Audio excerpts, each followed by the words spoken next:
Hello, fellow Philosophs, and welcome back to Knowing You Know Nothing. This is episode number 36, and I know what you're thinking. It's just been a few days since episode number 35, and that's because we had this awkward episode right there on a Sunday, which I usually don't do. But from now on, shows will be awkwardly spread out, and sometimes we might do two really close together like this. The title of episode 36, this one is going to be Surviving the First Year of Teaching. And I put the word surviving in quotations because I sort of have an issue with the word surviving, and I think it has a possibly negative connotation to it.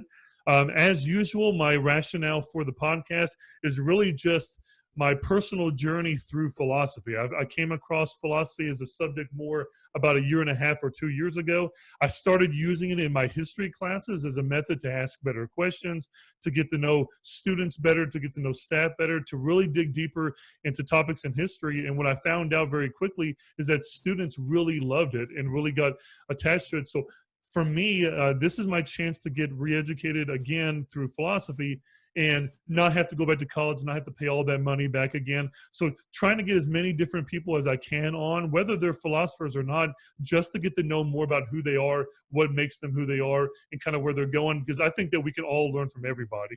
That is the reason why the title says Knowing You Know Nothing.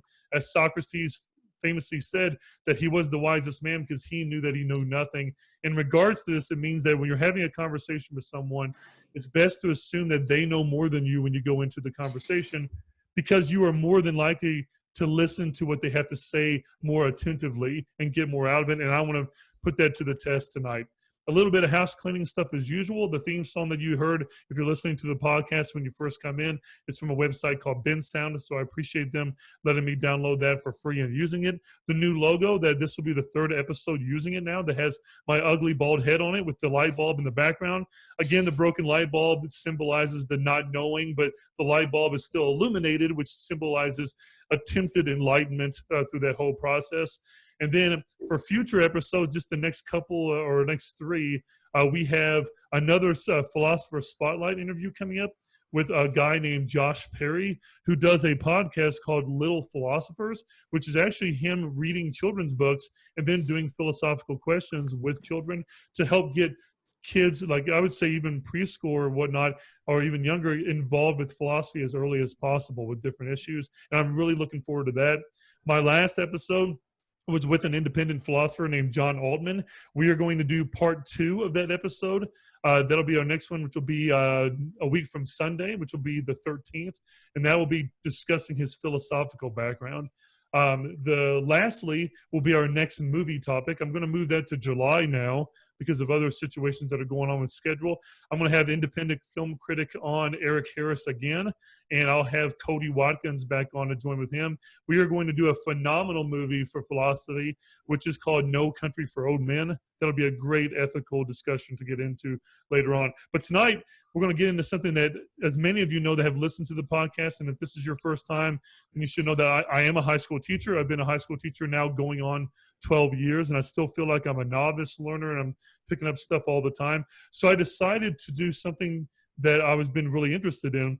About 3 years after I started teaching, I was asked to go back to my alma mater and do a speech over surviving your first year as a teacher. And I've always found the word surviving rather odd. And I wondered, is it possible to not just survive, but to thrive in your first year or your second year of teaching?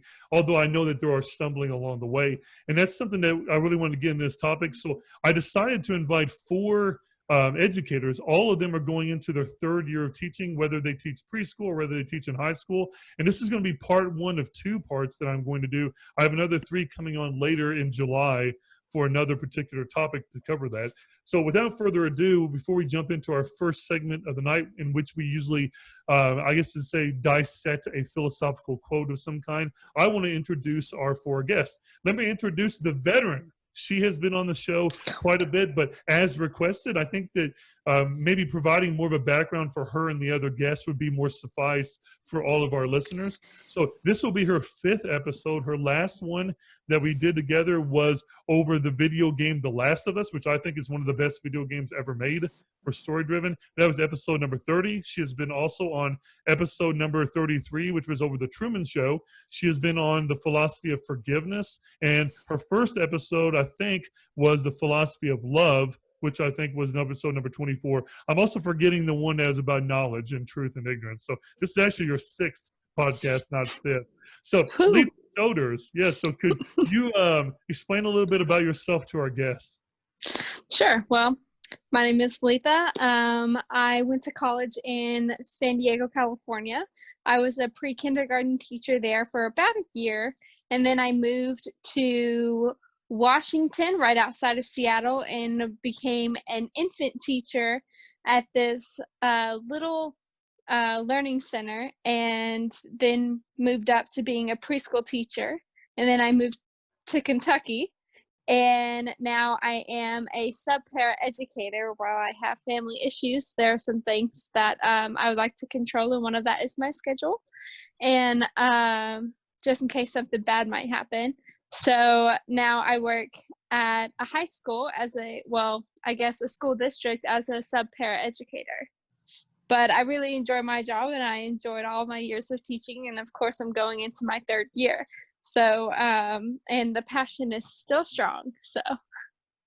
Oh yeah, and then you might have mentioned this too. You do have a child development background, which I know you have brought up in many episodes before. I Yes. think it really helps in regards to the development and learning.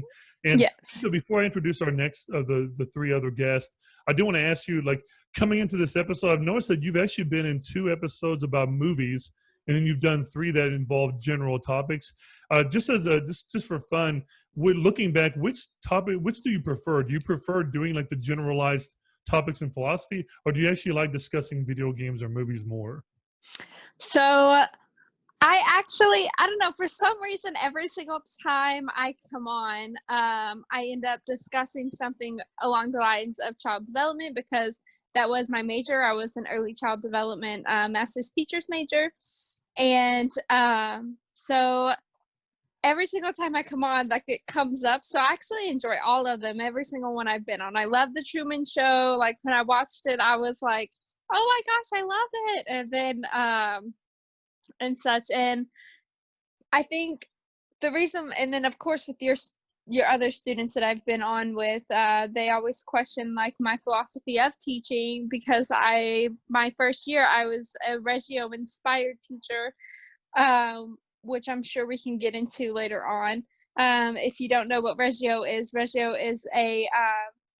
Emilia is a center in Italy that inspires or just promotes the children to learn at their own pace, and not only just that, but through their own way.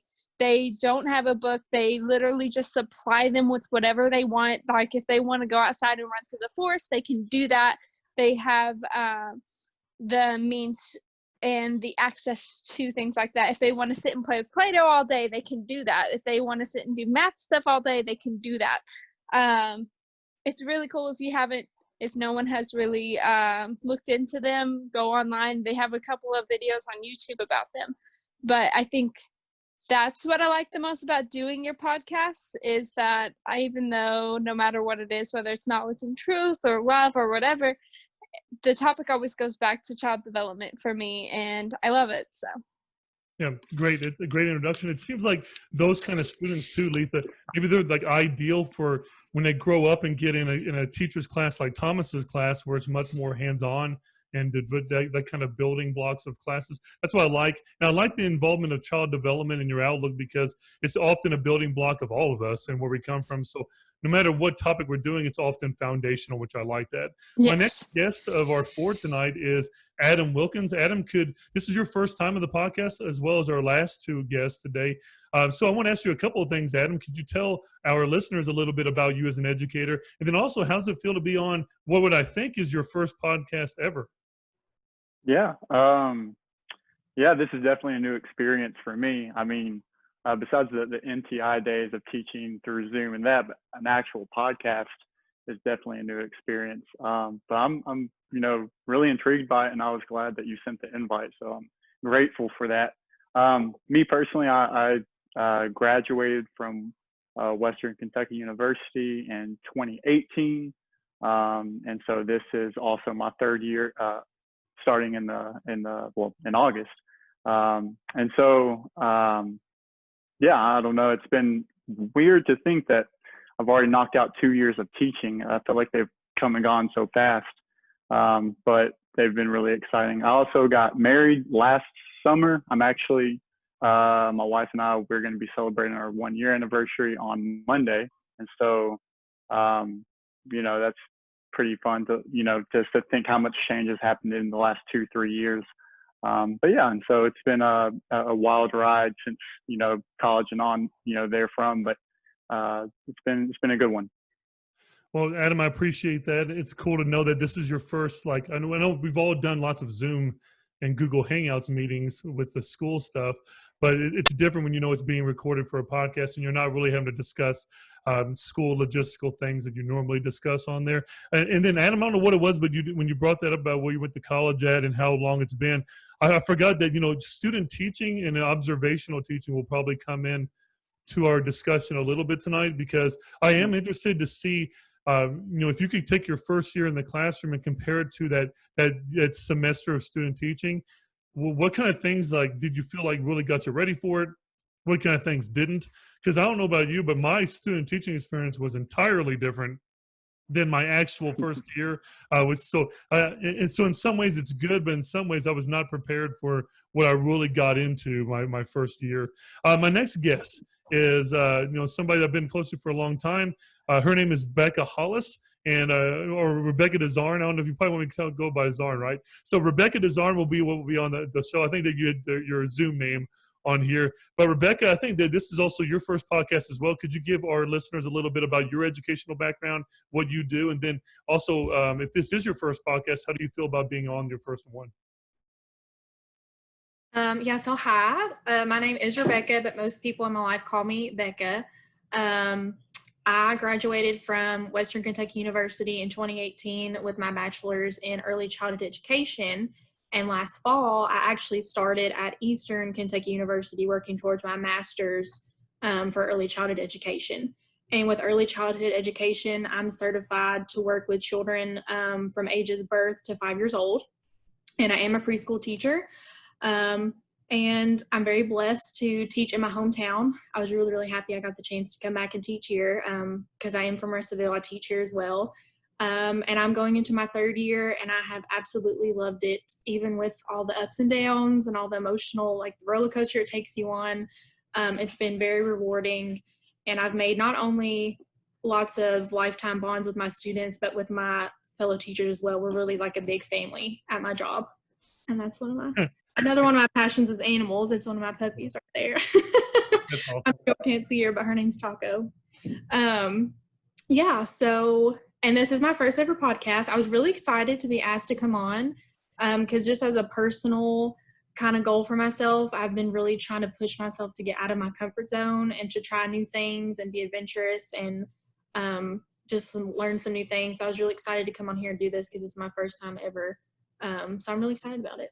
Well, I'm really glad you're having a very enjoyable experience in your teaching. Somebody that still really loves teaching. I'm glad to hear that. And hopefully, by the time we're done with this, we all still feel pretty strongly about teaching, even though we've had our ups and downs as we go through. Also, a big animal fan.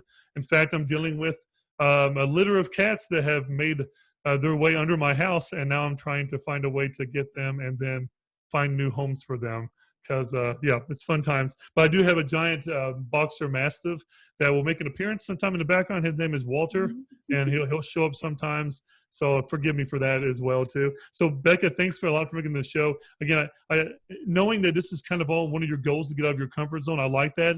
Another good aspect about these podcasts is that they should be timeless, because we're talking about topics that 20, 50, 100 years from now, they're still going to matter. People are still going to go through first year of teaching. And it'll be cool that if there is some type of a YouTube or something like this, someday it still has a database of it, is maybe 10 years from now, even looking back on this podcast to see the way you thought of teaching when you were only going into your third year. And trust me, it will go really fast as you go through it. So my last introduction today is Thomas Poole. Thomas, also, I think your first podcast, and could you tell our listeners about you? So first off, thanks for having me. And this is definitely my first podcast. I have never been on a podcast, but I have listened to them before, twice. So I'm really happy to be here. I'm glad that you were able to get me on and invite me for this show. but I teach agriculture, so a little bit different than my peers here on the meeting with me. I teach agriculture, and that's grades 9 through 12. And so I teach at a high school in Bowling Green, Kentucky, and I teach a wide variety of things. So agriculture is a really broad topic, and I'm narrowed down a little bit. I teach in the ag power and technical systems pathway, and so I teach anything from construction to small 4-cycle engines, to welding, to electricity, to plumbing. I teach a lot of hands-on technical trade skills that are in the agriculture industry. And so just like everyone else, I believe I'm just finishing year 2. And so let me back up a little bit. I went to school at Western Kentucky University and pursued a degree in agricultural education. And just like Becca said, she's starting on her master's. I started on my master's this year as well. And I went through the University of the Cumberlands pursuing a degree in teacher leadership.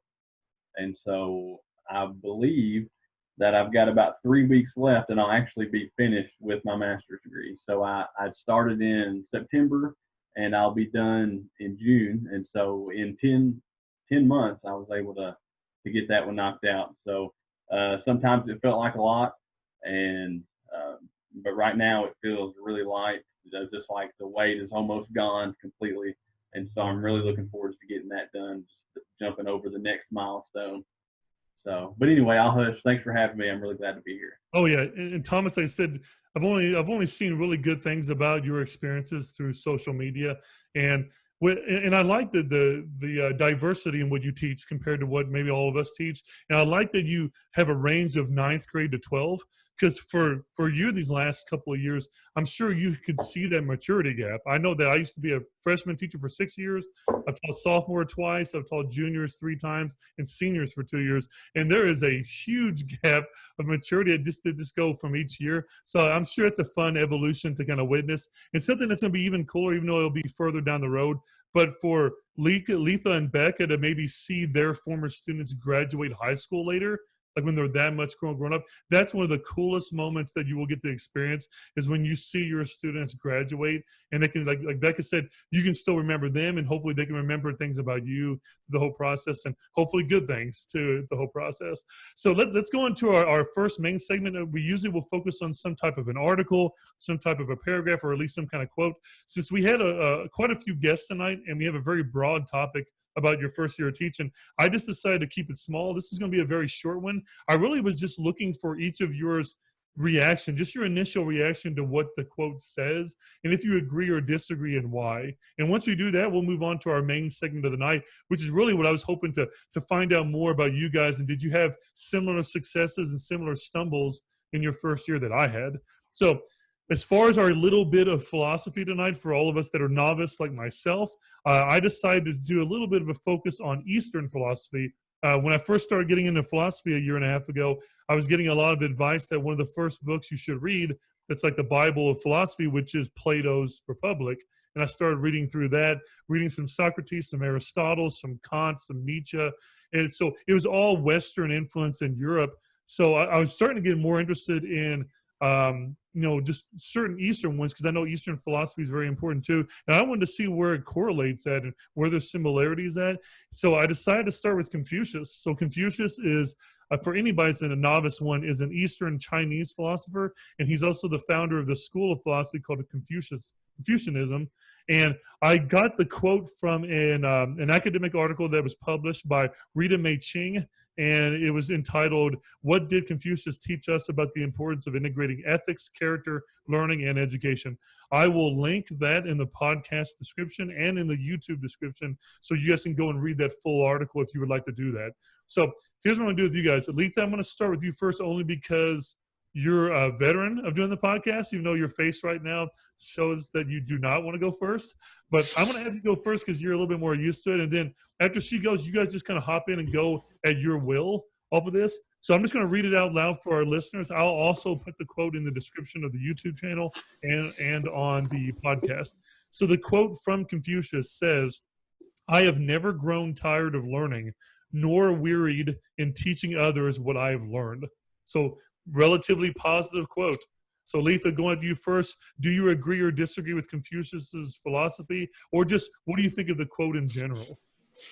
I actually really agree with this quote because I'm sure even teachers, more veteran teachers like you, Robbie, they're more so, they're always learning, even in the classes that they're teaching now. Like, yeah, they might have been teaching for like 10, 12 years, but they're always learning new things about their students. And I'm sure that there's not a day that goes by that you're not surprised by some of the things that they say and or question. And I know that happened a lot with me whenever I was teaching. Like, I was completely like astounded by some of the things that that my pre-Kers said or my preschoolers said. And even now, working as a sub-para educator, like, I'm completely amazed by some of the things that happen. So I think we're always learning, and I don't think it'll ever stop.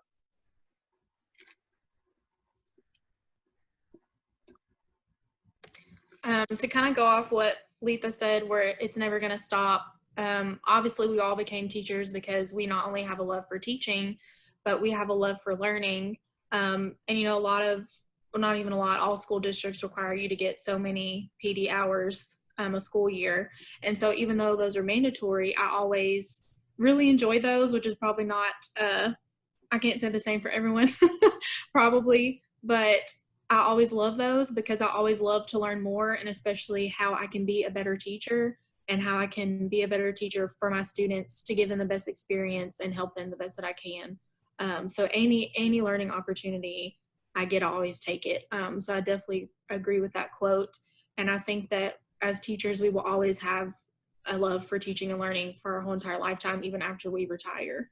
So I definitely do agree with that quote.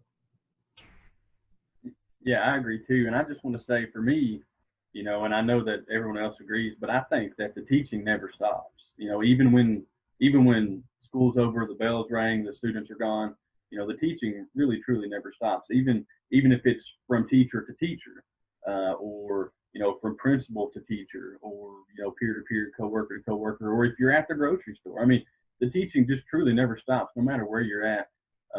There's always an opportunity and an opportune time to just teach somebody or to be taught something. And so for me, the teaching never stops. Even when I'm not in school, when I'm out working, you know, on a job site that's completely unrelated to teaching, you know, the teaching just never stops. Yeah, Thomas, you went ahead and spoke for me and said that we all agree, but actually, no, I'm just kidding. I definitely agree too. I think the beautiful thing about learning, I think the author probably went into it in her what she wrote, but I think there's an element of humanity that comes out of that, that we are all, as human beings, have this capability to learn, each one of us. And I think with that comes the idea of, like, when we master something, that's really exciting. And I think naturally as humans, we want to show other people and teach other people about that. You know, when it comes to teaching social studies history for me in high school, that comes naturally. But also, like, right now for the summer, I'm working for my father-in-law for audio, visual and lighting systems in different places. He's done a lot of systems around the state of Kentucky and honestly around the nation. And I knew nothing about it, like connecting cables and just installing all these, you know, huge systems. And it's been kind of wild to learn over the past couple of weeks, but, like, I've enjoyed it. And even though, yeah, it was a job, the idea behind it is, like, even though it's something I didn't think I'd find an interest in, it's like, I'm just glad that I get to learn a new skill, you know? I think that's what makes it exciting because, I don't know, like, I think that's, again, part of our humanity as well that connects us. But yeah. I appreciate what every one of you had said. Just to kind of sum up a little bit of the things that I heard, something that Becca, you mentioned that I didn't even consider. So already tonight, early on, you're making me open my mind and perspective up a little bit more about this. And this is what I hope to get out of these. When you mentioned retirement earlier, I guess I mean, it's something that I should know. It's common sense, but I forget about that as a teacher, is that, for me to do the full 30 years, I have about 18 more years to go. And the first 12 have already gone really fast. So I can teach longer if I want to, but let's just say if I were going to retire, I would only be 55 years old. And I'm not just going to sit and sloth around. Like I want to work still. I want to go do other stuff. I want to travel. I want to go explore these kind of things. So I love how the responsibility, I mean, Becca, the way you mentioned it, it's almost like a responsibility and an understanding that as human beings, we should be like that. We should always be wanting to learn. And what I hate is that people assume that learning only has to happen in a structured classroom, and it doesn't have to be that way. I think that we're learning things every single day. We're learning a lot about our society over these last 2 weeks, ever since the George Floyd shooting. But we know that all of us in this room know that those are issues that were brewing for centuries, and not just over what was happening recently. But what we're doing tonight with this dialogue, I know that we're going to learn some stuff from each other. I know that, like Adam, you mentioned the author. I will say that in her article, as it says in the title, she does go further into the ethics and the character part, and that's where you do get a little bit more of that development. So I do highly recommend reading that article. And Thomas, bringing up the what you do outside of the school classroom, that you might be on a work site doing those kind of things. I always forget about that too, is that you're constantly learning everything about each other and getting opportunities to go do some side work jobs like you and Adam are doing now. Litha's doing a type of teaching that she probably didn't picture she would have been teaching after she left San Diego and Seattle, but she still came away from this last year, like you mentioned, learning new things about yourself and all these other people and what we're capable of doing. I know, Becca, you mentioned those crummy PD hours that we're all stricken with. I mean, mine's 24. And what I do like about the PD hours, for the most part, they can let you pick. So you can kind of go out and find stuff as long as you're willing to dig. And it's not too much to ask for 24. But at the same time, I think that we're all constantly getting professional development that can't even be measured through the whole process. So I like where you guys are at. I think that Confucius would look at all four of you as educators and be pretty proud of you as far as a teacher and your mindset towards teaching. If you guys are okay with it, I'm going to go ahead and dive into the deep end and get into the actual really difficult questions. So these are going to be the ones that's more personal, so we'll kind of see how this goes. I won't pick on Litha first this time. So our second segment, as usual on the show, this is where you had to buckle up, and it's usually a good solid hour or so of really discussing through certain problems. I'm doing a new segment tonight that will be on every episode, where I have 3 questions that will be randomly thrown out at the very end that are meant to be very quick recall kind of answers, just for fun. And they're all philosophical questions. So we start shows with philosophy and we end shows with philosophy. And if philosophy works its way into segment 2, then so be it. Maybe I can even teach you guys a few philosophical terminology that you've always been aware of and been around, but you may not have been aware that's what it was called that whole time. So I hope I'm going to do that. So this time I'm going to start with Adam. So perfect. I do want all 4 of you guys to answer this question. This is the question that I had to answer when I was at University of Southern Indiana and I was about to get into the education department. You had to do a screening interview to even be allowed in the education department to take the classes, like nursing school in a way. So they sit you in front of 3 professors and they grill you with questions for an hour. And the first question they ask you is, why do you want to become a teacher? Now, there's a preface on there. What they often tell us to not say is, don't say, well, because I had bad teachers, I wanted to be a good teacher. Or because I had this really good teacher, I want to be a good teacher. They don't want to hear that shit. They want to hear something meaningful, something tangible, something kind of original. So a lot of my students now that say they want to be teachers, one of the last conversations we had together before they graduate is, why do you really want to become a teacher? Like, I'll tell them the good things that's happened to me, the bad things that's happened to me. We all know about the pay. The pay's not horrible, but it's also not fantastic either the whole time. I mean, it could be worse and it could be better. So we know that that's not what we're going in for the career for. But I think we all have our own intrinsic reasons why and motivations why we actually chose to do this career to begin with. So let's go back to 18-year-old you guys, or maybe even earlier. I think Thomas probably even knew before he was 18. I mean, I think we'll kind of get into those, if you're going to teach or not. So Adam, you first, man, and I'll just let you all dive in. Why did you want to become a teacher? Yeah, that's definitely not the first time I've been asked that. I think the very first time what I always tell my students is this. I grew up in a, small town, just like probably most of us here, the rest of us here. Honestly, like I never assumed or had big dreams for myself. I always kind of figured I would be just the individual person who would, grow up in that town, find a job one day, live there all my life and die, and that's it. And there's nothing wrong with that. I think sometimes people think there's, something, I guess, inherently bad about that. But I remember thinking like, I would never have, or I would never grasp those big dreams of like being able to travel. Seeing pictures as a child of, just different places around the world. I would always want to, go there and meet people and just have conversations with people who were different than me. And so when I finally realized, like, man, like, one, I love history, I love social studies, I love working with children, I love working with kids, and I do love teaching. I love just the idea of being able to tell stories, but then also have, this deeper meaning behind that. And so finally, when I realized that, it made me kind of reflect back. And what I always tell my students, going back to that now, is so many of my students that I have are in the exact same boat. They feel like there's nothing really out there for them. They feel like, one, they're confused. They're, still kind of young. I teach majority freshmen and sophomores. But they don't really want to dream big. They don't think it's worth it. They think everything in the future, will be very small for them. And I always, begin out at the very beginning, the start of each school year, and say, hey, like, I was that way too. My mom, she grew up pretty poor. My dad grew up very poor, like them growing up barely made it out of the state of Kentucky. But because of working hard and because of having an open mind and because of, honestly, people around me too, I was able, through education, to, do something with my life that I wanted to do. I had a plan and I did it. I got to go to a lot of places around the world.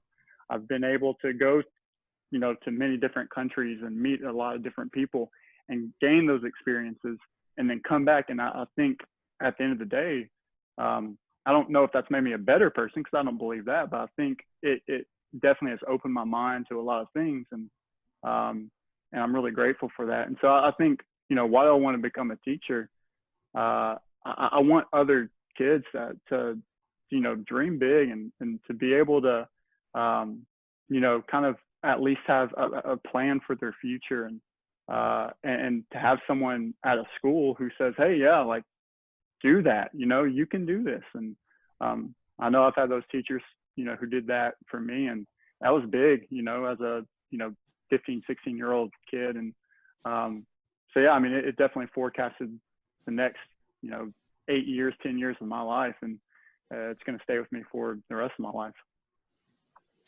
I really like that, Adam. Going off of why I wanted to be a teacher, or why I'm sure that all of us all have had a passion of just working with children, but you kind of have to, as a teacher, you have to have that drive, or else it's just kind of like your heart's not in it and you're not really passionate about it, which makes it not really more of a job and not really something that you love to do. I am a child of 9. I'm number 5 out of 9 kids, and that is not even beginning to include all of my nieces and nephews. I think I have 10 nieces and nephews, and I'm moving on to number 11, and that's only from 3 of my siblings, so we are a big family. And I've been around kids my whole entire life, and even starting out, I didn't even think I wanted to be a teacher, I'm not gonna lie. I didn't decide on my major until I think my 4th semester in school. I switched my major from being a music major to being a liberal arts major to wanting to be a dental hygienist, which made no sense because I don't even like saliva at all. And like, I had all of these things I wanted to do, but didn't really feel passionate about it, except for working with kids, and then also being in the child development department at Grossmont Community College. sponsor. Anyway, besides taking all their classes and then talking to this one professor that I just loved, and he opened a whole new door for me. And when I started in child development, it's like I couldn't stop. I couldn't get enough. I couldn't learn enough about it, like how the brain works at that young age, and the repetition of it all. I'm sure Rebecca knows it's ridiculous repetition, like whenever you're learning for early childhood. And the thing is that most of the things that you learn in school, you're going to learn 10 times more of what that thing is about whenever you're outside of school and you're actually working with the kids. And I absolutely just fell in love with it from my first observation, which I hated doing, but I still did. And even to now, I love doing my observations now because it's just another documentation process that just shows like what kids are even capable of. So that's my reason why I wanted to be a teacher. Yeah, well, I'll jump right in. So I can tell you a million reasons why, honestly, just so many small dominoes that all kind of fell together to really show me that that's what I wanted to do and that's what I needed to do. And so a few of those little domino pieces, Adam was actually a part of, because we were in the same grade, went to school together. And so, like I said earlier, I'm an ag teacher, and so a huge part of agricultural education is the student organization, FFA, which is now known, it used to be known as the Future Farmers of America. Now it's known as the National FFA Organization. And so when I was in high school, I really, probably at the beginning of my high school career, I never really saw myself going to college. To be honest, I planned on graduating from college and going to work at Logan Aluminum, which is, the local big factory in the county that everybody's parents and uncles work at, and so I just kind of saw myself going there. That was always my plan. A lot of my relatives worked there, and which there's nothing at all wrong with that. But somewhere in the midst, I got involved with the FFA chapter at my local high school, and from that point on, things were kind of different. And so some of you may know, but when I was 16, I was in high school. My dad passed away, and that was the summer after it was between my junior and senior year of high school, when I was just about to turn 17. And so at my dad's funeral, I turned around. My uncle came up to me at some point before the funeral started. He said, "Hey Thomas, your family's back there in the back," and it almost seemed condescending. Obviously my family is everywhere. This is a funeral, and so I turned around, and it was dozens of FFA officers, all wearing their FFA official dress. And even if you were never in FFA, you probably saw the blue and gold corduroy jackets that they wear. Very, it's just very. The words are escaping me, but I just can't even explain what I felt in that moment. And never before had I felt such a sense of community or a sense of belonging. Just to know all of those people came there for me in that moment, and just to know that I was placed in that group, if nothing else, for that moment, just to get me through that time. And then shortly after that, one of the ag teachers he just became like a father to me, especially at that moment in time after my dad had just passed. That particular teacher just became like a father to me, and he lived right across the field from me. And so all the time I was going down to his house unannounced, uninvited, just showing up for supper. Hey, what's for supper? And they would always joke that I could smell the pie in the windowsill across the field, and I would just always show up when food was ready. And so, but even I know I'm kind of straying off point, but all of those things kind of led me to also want to be an ag teacher. Just the example that I saw in my ag teachers in high school, and all of my teachers. Honestly, I had very, very good teachers. I really cannot look back and say that there was a teacher I disliked. I really can't look back and think of a teacher that I disliked. But the one that stood out the most was that particular ag teacher who just really stepped up to the plate and just became a second father to me during that time. And I know that Adam agrees, because I know that you felt the same way about him. You know, a lot of us really looked up to him as a father figure, and so I just him being there and doing that for me in that point in my life just really made me realize the impact that a teacher can have.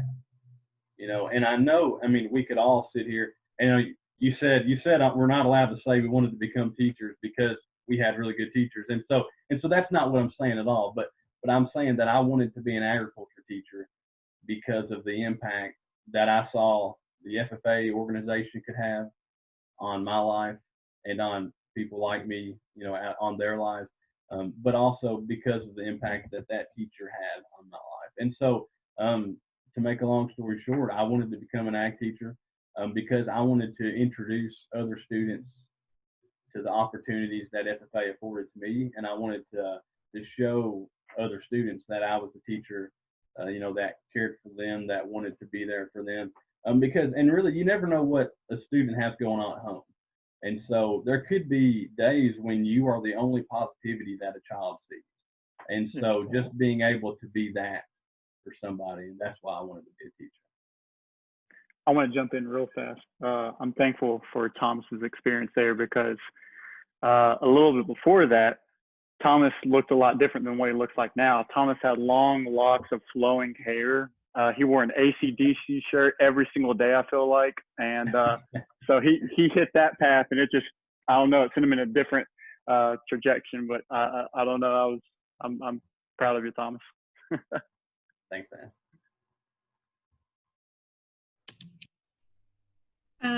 So to kind of go off of what Litha said earlier with not knowing that you like wanted to be a teacher, it was the same way for me. I thought I had everything figured out with my life. I thought I had a plan. I had everything planned out perfectly.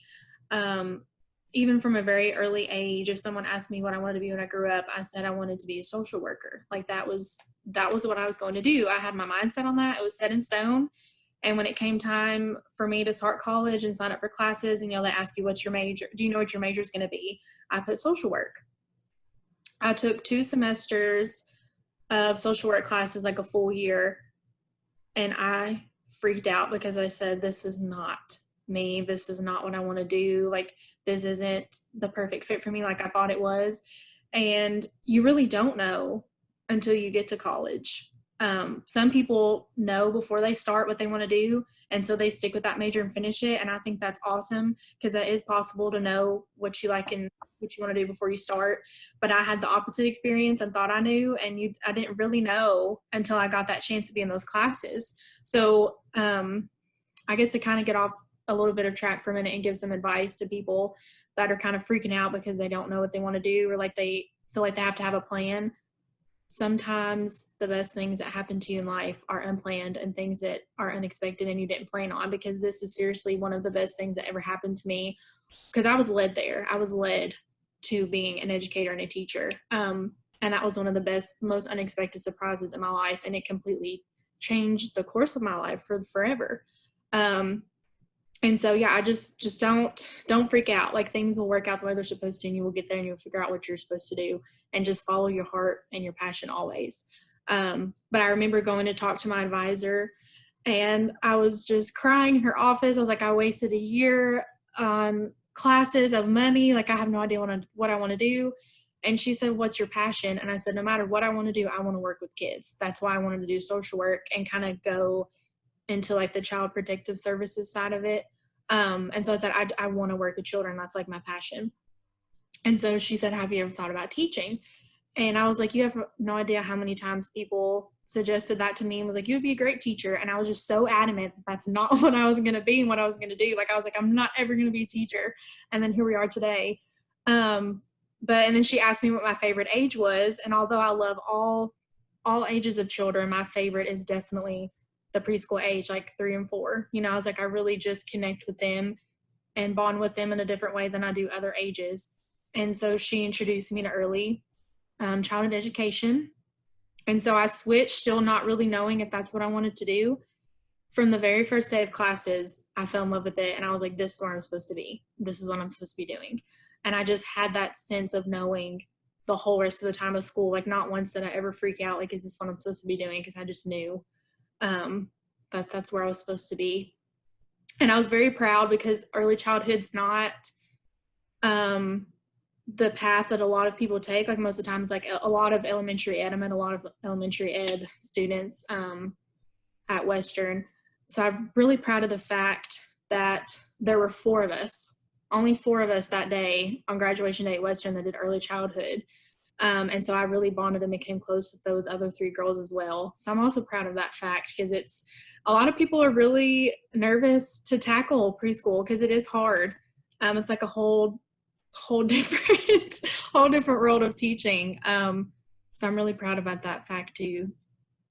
Yeah, the thought of me teaching preschool just horrifies me. Like, I don't know how you and Litha I do get that all the time. I get around little kids and I get nervous. And I start talking to them about the stock market or natural rights, and they get bored and run away. Like, I just don't know how to relate to. For me, it's like, oh, I got to teach middle school, preferably high school. I got to work with students that can rationalize, like that I can actually sit and have a debate with, not even really thinking about the fact that even with You little can kids, have a debate with I kids know, too. I do it all the time. Hey, Open-ended know. questions. Let's Yeah, go. How are I know, you man. feeling today? So I'm trying to articulate, Miss Shoulders. That, yeah, you can. That you can develop that, and that's how I am now. And the guy I'm going to interview later this month, you know, he's another one of those people like all of you that convinced me that you can start at a very, very early age, and not even like a can. You should.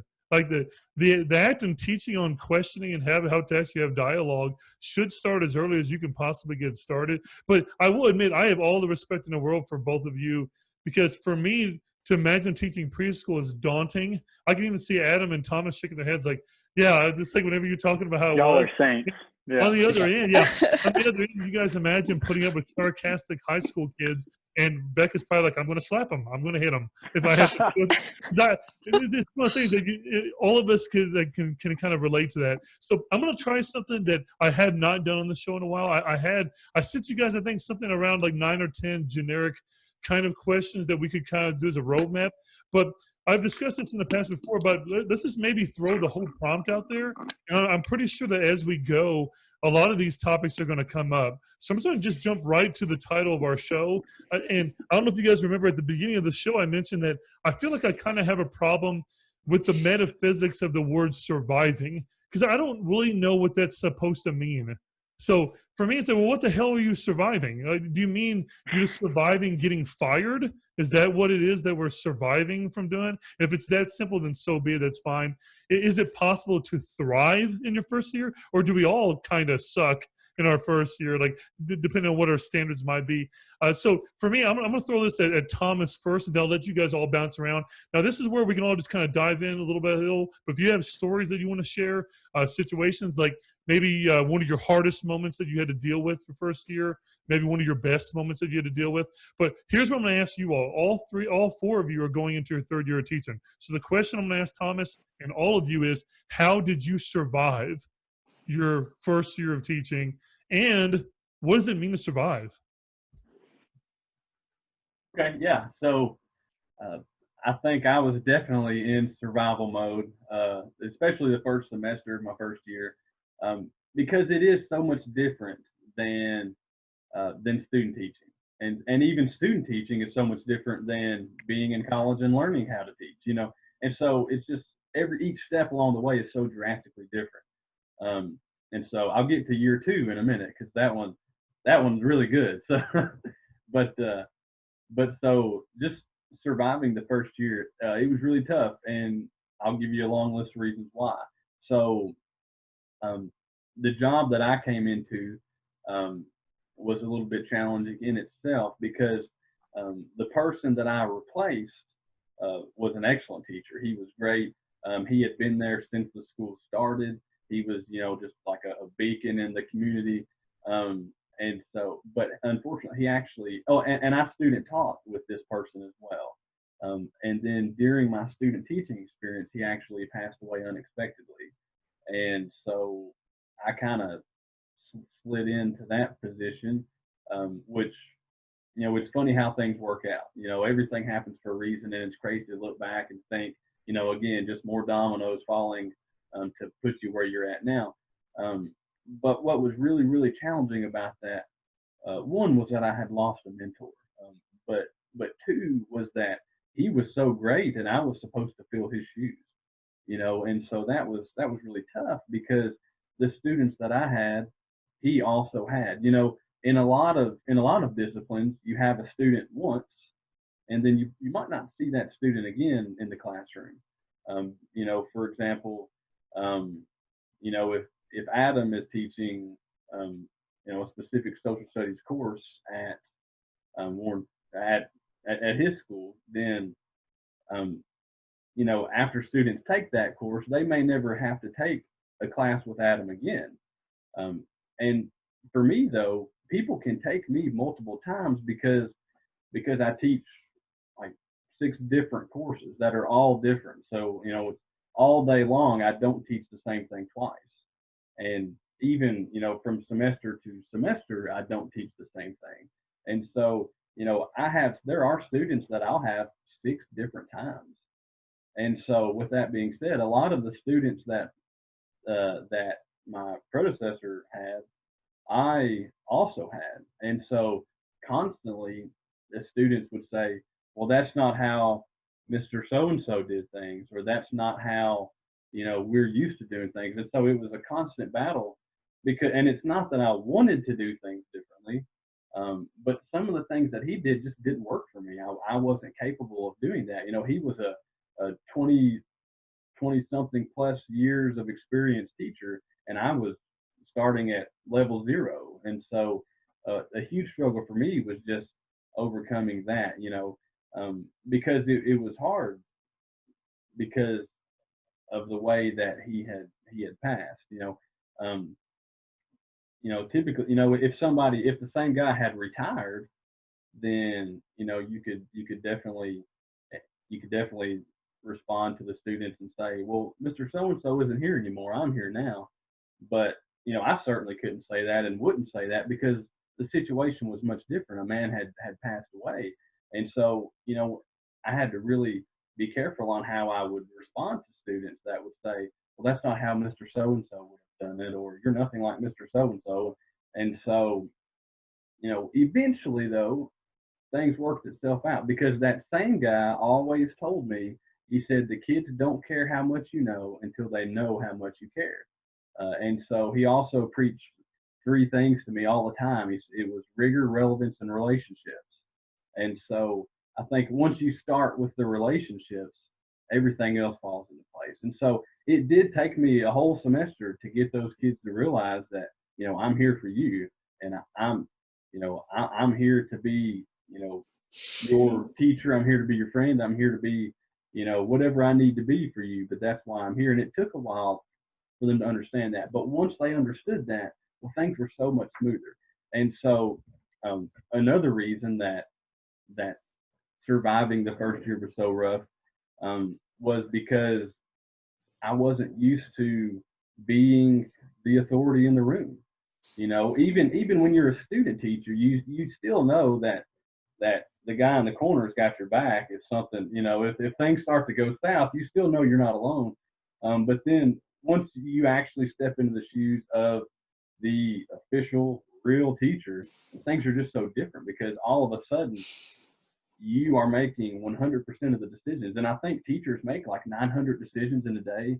And so, it was really tough because you're immediately stepping into a role that you were previously unaccustomed to. And so there were a lot of struggles. One other huge struggle that I had, and I'll stop after this. I don't want to take any time away from everyone else, but another huge struggle that I had was because my content is so broad, it's impossible to be an expert on all of it.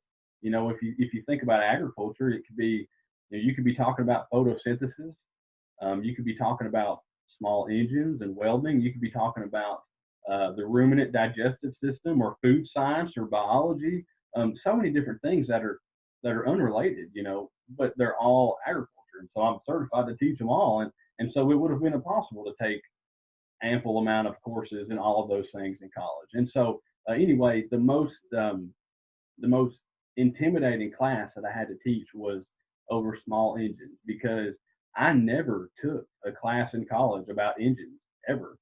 I mean, I drive a truck. I have an engine, but that's about it, And so I think there was probably a stereotype there that I should have known more about engines, but I did not. I had never worked on an engine in my entire life, never watched anybody work on one, but yet I was about to teach an 18-week, hour and a half long class about nothing but engines. And so that was tough, because I came in there with so many students that knew more than I did. I had students that worked in grandpa's garage, and I had students that have done things to their own vehicles, and they knew so much more than I did, and I knew nothing. And actually, within the first couple weeks of class, I actually let a student teach class, because he knew a whole lot about a certain issue, and I had no idea. And looking back, that was kind of a mistake too. But every night I would go home and I would open up the textbook and I would read half a chapter. I would learn enough to stay a day ahead of them. And I remember the exact moment, the first time a student asked me a question in that class, when I actually knew the answer. And so I had to be really tactful on how I answered all of their questions before then, because it was always, well, what do you think? Or how do you think that happened? Or well, let's brainstorm. What could possibly, And so I became very creative with finding ways to answer questions that I did not know the answer. But I do remember the moment when the first time that I actually knew the answer to that question, and I felt so good. And so I'll kind of fast forward a little bit and then I'll stop. But that entire semester of me teaching about engines, and I had no idea what I was doing. I didn't know if I was teaching too little, if I was teaching too much. I didn't know how in depth to go. But at the end of that semester, every student in that class knew how to take a single cylinder 4-cycle combustion engine all the way apart, have 100 pieces laying out in front of them, and then put it back together and it run. And so I felt accomplished after that. And then fast forwarding to the following summer, I took a group of 4 students from that class that were in FFA. I took them to the state fair, and they competed in the Kentucky FFA small engine contest. And so we were competing against people from all over the state, and those guys won the entire state. They were the state champions, and I was in disbelief. I thought surely there was a mistake, but they won the entire state. And so then I had teachers from all over the state emailing me, hey, how did you do that? Hey, could you send me some stuff for my small engines class? And I was still, just as clueless as I was on day one. And so I just had a really good group of students. And so, but then this year 2, that actually turned out, teaching small engines turned out to be my favorite class, because I felt so in the zone. I felt in control. Like I actually knew what was going on. The entire semester, I knew the answers to everybody's questions. And so it was a great feeling to see the growth from point A to point B. And so anyway, I've got a lot of struggles, and I'm still struggling with a lot of things, but it gets so much easier as time goes by. And so I'll leave with this one thing. The ACT teacher that I was talking about earlier, who really impacted my life, I remember it was the 3rd week of school, and I had actually went to his house one Sunday for lunch, and he was asking me how it was going, and I told him, I said, if the next 30 years look like the last 3 weeks, then I can't do it. I said, I cannot do it. If the next 30 years look like these past 3 weeks, then I've got to quit tomorrow, And he told me, he said, Thomas, I promise you, he said, I know it's tough now. He said, but in 3 years, if you don't love your job, he said, I'll give you the keys to my truck. That's how sure he was. He had just bought a new truck. And so I have to say that I'll never own his truck, because I do love my job, and he was exactly right. It did take a couple years, but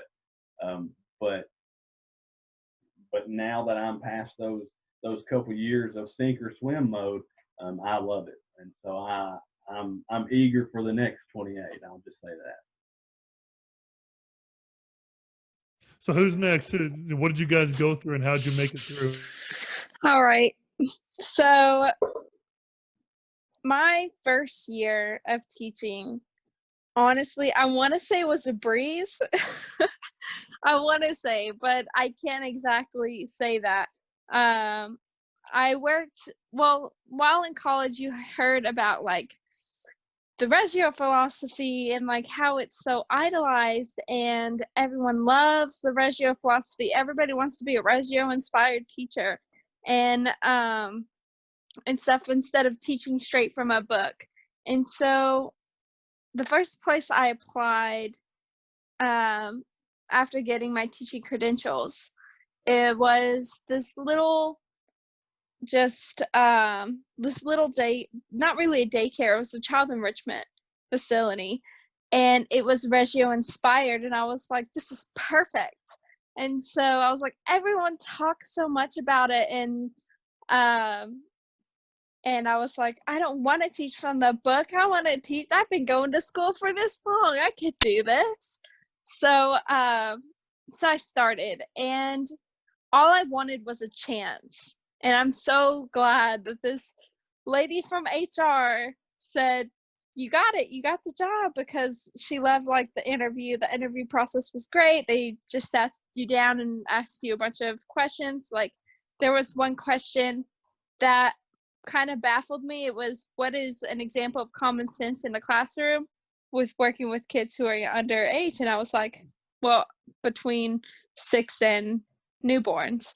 And I was like, I wasn't expecting it. It's like I had in my communications class, I had been told that sometimes the interviewer wants to stump you. Like they want you to sit back and think about it for a second. So they'll ask you just absurd questions that you're not really sure how to answer. And one of the questions that I was warned about was, how do you cut a pineapple?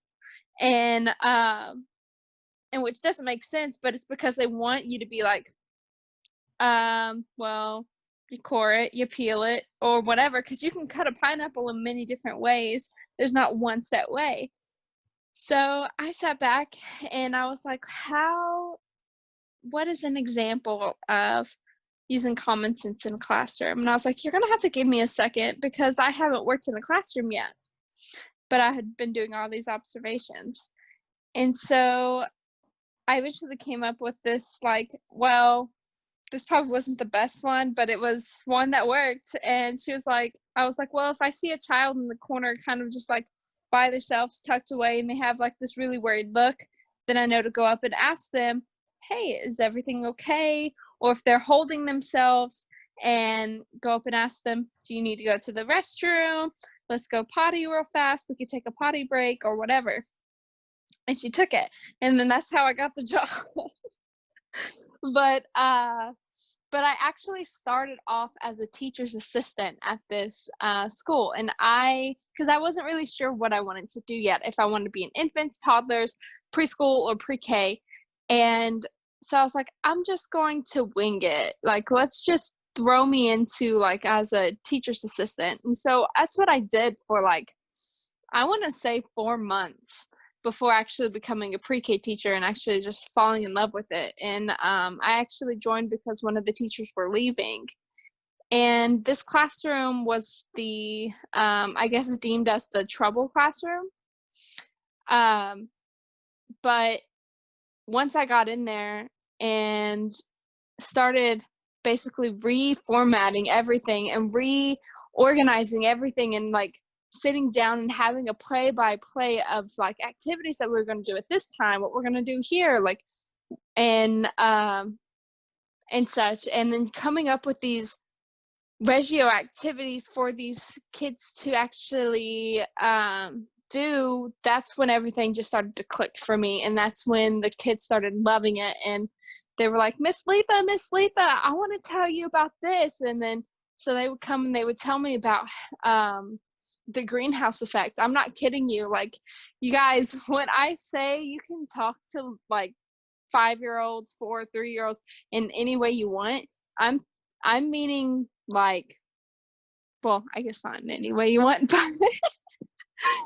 but like as in an educational way. Like, they understand a lot more than what you think they understand. Like, I sat there and we talked about, the first thing that we talked about was potions. And so we went from potions to making a volcano and using baking soda and vinegar. And so then we talked about volcanoes and where the lava comes from, where's the magma chamber, and then what forms a volcano. And then they wanted to talk about earthquakes, because we lived in San Diego. There were a lot of earthquakes.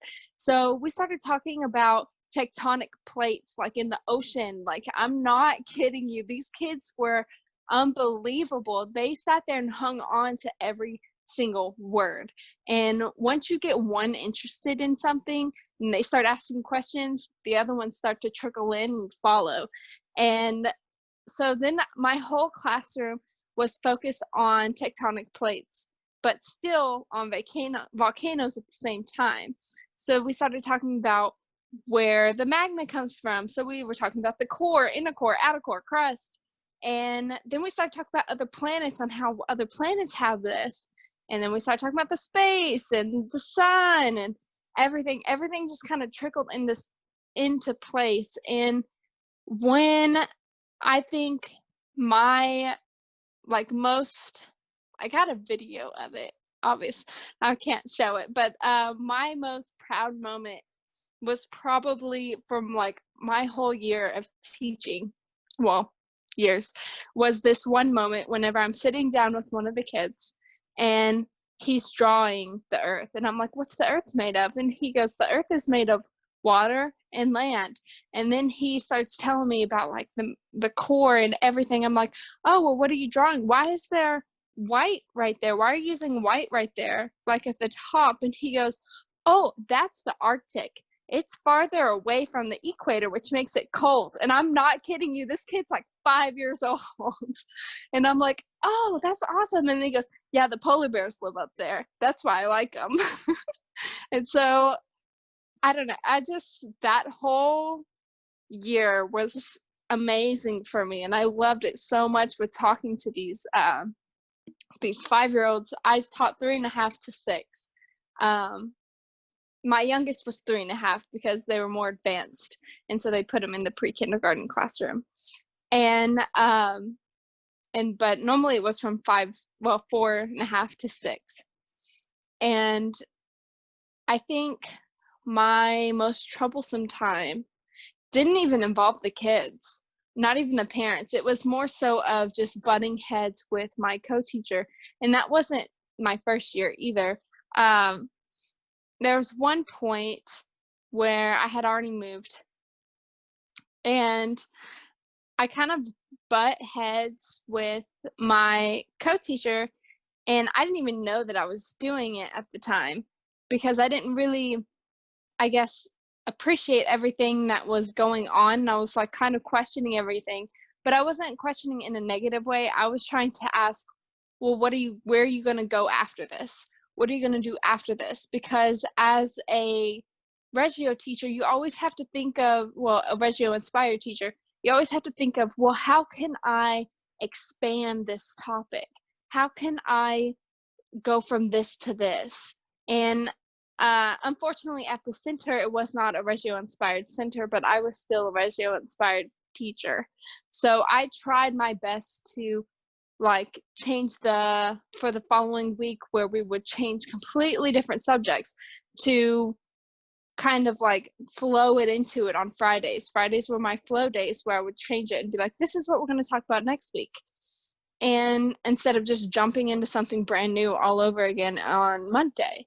So so I think that's where I had my most hardest moment, was just bumping in head to head with, I don't think we should do this, because there's no way we can flow into this next subject with that. Like, we would talk about the sea, we'd go land and sea, and then we would talk about animals or whatever. So I would always try to keep it in like where they're actually gravitating towards, so because they want to learn what they want to learn. They don't want to learn what I want to teach them. They want to learn what they want to learn at that age. But yeah, so I guess surviving that, I'm trying to think of exactly what we did. We ended up coming at a compromise, and I kind of did my own thing and with my group. She did her own thing with her group. And then we would sit down and we'd discuss like what we did and how we're going to do next time. And it did work out in the end, and we never really disliked each other or anything like that. We actually really liked each other. And I wouldn't have changed my co-teachers at all. I wouldn't have it in any other way. But that was like my main hard moment, but it wasn't really that bad, I guess. And that didn't involve the kids. So, yeah. That's awesome. I tell you what, just before we go to Becca and Adam, I just wanted to correlate some consistencies with you and Thomas.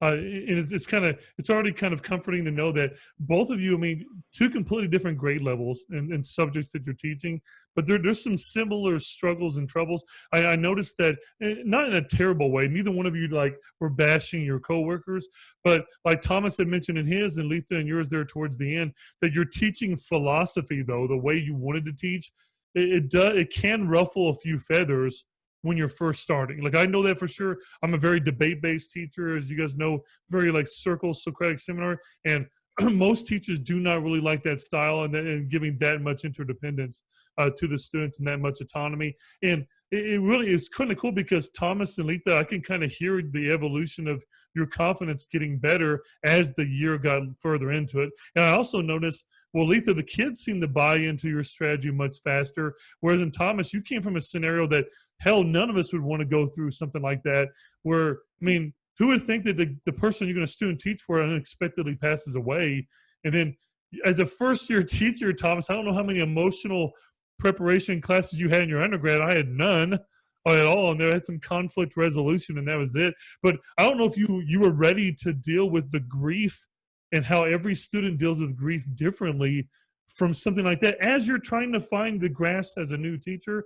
And I know, Litha, you shared where you have this co-teacher you're with, and they do not have the same philosophical Reggio-inspired style that you have. Or anything like that. So again, I like that there's similarities, but I really appreciate that both of you tied nicely in towards the end, that your situation could have been worse, but it's like your confidence grew. And that's where I was going to follow up and ask you and Thomas, and I'll do this after Adam and Becca goes, is when did it really start to click? And I know, like Litha, it makes it sound like there's a certain moment or a consistent amount of time where, you know, time started to go by faster, things started to become more routine, and you kind of start getting more confidence in yourself that, hey, I can do this. I'm making it through it. And I know that first year, I was shook about 100 times on whether or not, I mean, I don't know how many times I'd drive home from school just wanting to rip the steering wheel out of the dashboard, just wondering, is this really what I'm supposed to be doing that whole time? And here's something else that I do want you guys, just to kind of throw a little bit of a personal challenge in here. Now, this is going to require Thomas and Litha, you guys will have to kind of find a window to jump in here when you guys are comfortable. But I'm going to go back to what Adam brought up at the beginning about, you know, you had just gotten married this last year. And I think that as we were all teaching when we first started, I think all of us in this room were in some kind of a relationship. We were either engaged, married, or at least dating someone. And I don't know about you, but that's where I really struggled as a teacher myself through my whole career, is balancing Mr. Malcolmson from Robbie at home. And I was always very, very bad about that. And one of the main reasons why I lost my first marriage is because I was never able to balance that out. I am very, very honestly curious is did you guys do it? And if it didn't work well, what happened to really you? Is how are you able to balance the personal relationships that you have outside of school, especially if you're dating someone that's not in education? Correct me if I'm wrong, Adam. I think that your wife is also, she's behind you, but I think she's in education as well. I could be wrong on that. But if they're not in education, I think that can also make it quite challenging because they don't really know, how much involved you have to go through, or they do know, but it's very hard to cope with and live with that kind of a person. And I did a terrible job of balancing that. I would love to know just how you guys go in these last couple of years. How are you balancing out? And if you've had struggles, how'd you get past those? Just kind of add that into your answer as kind of part of your survival of your first year. So Becca or Adam, whichever one of you want to go next, it doesn't matter. Really, just again to reiterate the question for the listeners, how did you survive your first year of teaching? What does survival really mean to you? And what were some of those ups and downs? Go ahead. Oh, sorry. I like messed up my screen too, so I had to fix it. So both of those questions kind of tie in together for me because I started teaching. I was a little late into the school year. I started teaching after Labor Day, so I missed about the first month of school, but I started the day after Labor Day, is like September 4th or something like that. And 3 weeks later, I was going through divorce. So on top of my first year of teaching, I was also going through that. I was living in Bowling Green because I moved there when I attended Western. So on top of like dealing with the divorce, I was trying to find a house and move back to Russellville. There's just a lot going on that first year. And so that definitely had a huge impact. I know that if things had been different with that, I probably would have had an easier year. It still would have been tough, but that really did have a huge impact on it. And I really wish that things could have been different with that my first year. I would definitely not suggest going through that your first year of teaching. So let's kind of go hand in hand for me, I guess. I didn't really ever get to experience that because ever since I went through my divorce, I haven't really dated or been with anyone else. So I haven't got to experience that. Balancing your relationship with your work. And so I'm curious to hear from Adam, because I'm sure you'll talk about it in a minute, like from you, and to hear about that. Because whenever I do decide to start, I guess, another relationship, I'll definitely want some tips and everything, because just being single, it's very hard. It's very hard for me to stop working. Like I want to bring work home with me, like work on it on the weekends. Because as teachers, we always have something we could be working on and be doing. So that's definitely going to be a struggle for me. Definitely, I can already see that. So yeah, we'll definitely love to hear any advice that y'all have about that. So for surviving for me is just surviving, just keeping my head above water. I can't tell you how many times I cried my first year of teaching. So really, I kind of just, your first year of teaching, surviving yourself, because I had a lot of challenges with myself, being hard on myself and really doubting myself. And my first year, I had zero confidence in myself teaching. There's a story that pretty much sums up my first year. It was about 2 or 3 months into the school year. And I had a lot of other challenges that year too. I moved rooms. Literally the day before Halloween, we had our Halloween party, I had to move classrooms, and I had to be moved that afternoon after school. So that was one thing. I had several different assistants throughout the year. And so I didn't have like a consistent assistant all year long. So I had switched through assistants as well. So there's just a lot. But anyways, I just moved into my new classroom. I'll never forget it. 3 of my students got into the scissors at our art center, because in preschool you have different centers in the room. And they got into some scissors at art center and they cut their hair. And I will never forget me going into our preschool director, my boss, her office, and the special education director for like the whole entire district was in there as well, talking to her. And I feel so bad because I just like interrupted their whole entire conversation, and I was just bawling my eyes out. And I was like, they just cut their hair, and now I have to call their parents. There's literally hair in the floor I have to sweep up. It was terrible. And I cried. Like I sat down and cried on her floor of my boss's office. The special education director was giving me a hug. I was sobbing on her shoulder. It was terrible. I was like, this is so unprofessional. And everybody makes fun of me for it to this day, because they're like, we can't believe you cried because some kids cut their hair. Because it's hair, it grew back. But I said that wasn't what I was crying about. It just, everything that I had going on just came crashing down on me. And I don't know why that moment was when I like lost it, but like that was just like the last straw, and I just like had a huge emotional breakdown. And I remember telling them, I don't know if I'm cut out for this. I was like, I was so sure in college that this is what I was supposed to be doing. And I was also upset with myself because that had never been like my faith in teaching and like my confidence in myself and stuff had never been shaken, because I just always knew that's what I was supposed to do. So I was upset as well that I was questioning that. So just a lot of different emotions. But yeah, your first year, a lot of people tried to warn me and get me ready, because they said your first year is going to be tough. It's going to be your hardest year. And so I thought I was prepared because I had been told that multiple times, but you're really not. And I honestly believe that there's nothing that can prepare you for your first year. Everybody just you just have to go through it and experience it. And everyone's going to have different challenges with their first year, but it was hard. And then for me, the moment that I gained some confidence back and was like, okay, this year's going to be better, was during the summer, actually during some of our trainings, because we have some trainings before we start the school year. We start back August 1st, usually, like getting our classrooms and stuff ready.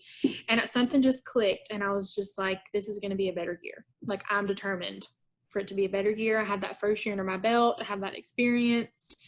And it was a lot better year. I mean, we're going to have challenges every year. I'll be in my 30th year teaching, and there will still be things that I'm sure I'll struggle with.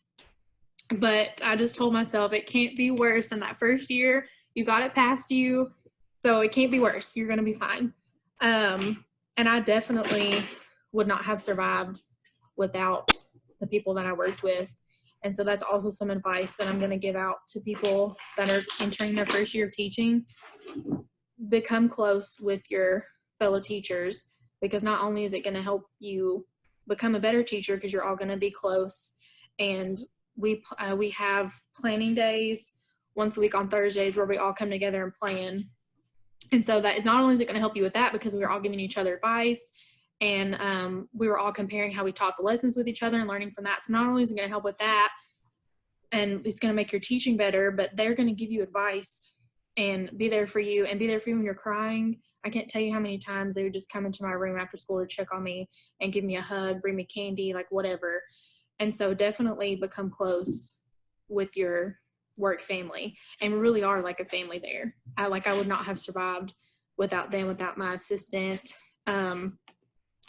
Our SLP, speech and language pathologist at school, she's one of my best friends ever. I would not have survived the SPED aspect of teaching without her, because as preschool teachers, not a lot of people know this, but we're not only the gen ed teacher in the classroom, but we're also the special education teacher. So we're in charge of doing KSI, writing referrals, writing IEPs, implementing the IEPs in the classroom if they qualify for areas such as cognitive and adaptive and social emotional and things like that. And then you have to monitor the data for those. So I am like two teachers in one, really. And so that's a whole other side of preschool that not a lot of people know about. And so if it wasn't for my best friend who's an SLP teacher, like she taught me all of that. College did not prepare me for the SPED part of it at all.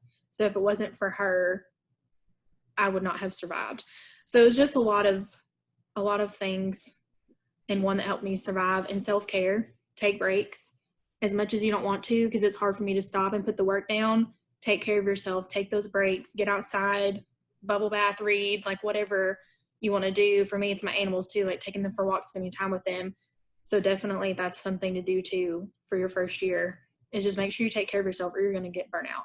Like I believe that when you said earlier that usually by the third year they want to resign and do something else. I can definitely see that. And teacher burnout is definitely something that's real, and that's a problem in America, definitely, for sure. You hear about that a lot. It's very sad too. I don't know if you guys have been with it long enough to where you have seen colleagues do that. You have seen colleagues early on that look like they have a lot of hope, and you can tell by the end of the year. Oh, I have already. They're yeah. devastated. Yeah, and I've lost a couple of colleagues that have backed away from the career entirely. And there is something sad about that, because you do see that potential in them, and they have a hard time maybe seeing it themselves. Becca, you and Thomas and Litha going so far, it's made me really wonder, and maybe Becca, you are right to an extent, is maybe there really isn't much you can do to really prepare. Like, you can get tons of warnings from people about better be ready, you better buckle up, and blah, blah, blah, and this will be hard. And I agree, because one of my next questions is going to be the mentor question. And I was very lucky to have a team teacher that had my back, that's now a principal. He helped a lot. But I've had colleagues that that did not have good team teachers, and they felt like they were on an island their entire first year, and it was even scary. And then imagine this year with the coronavirus and the distance learning. Imagine if this year was your first year, and then you had to deal with all of that for the first time, and not.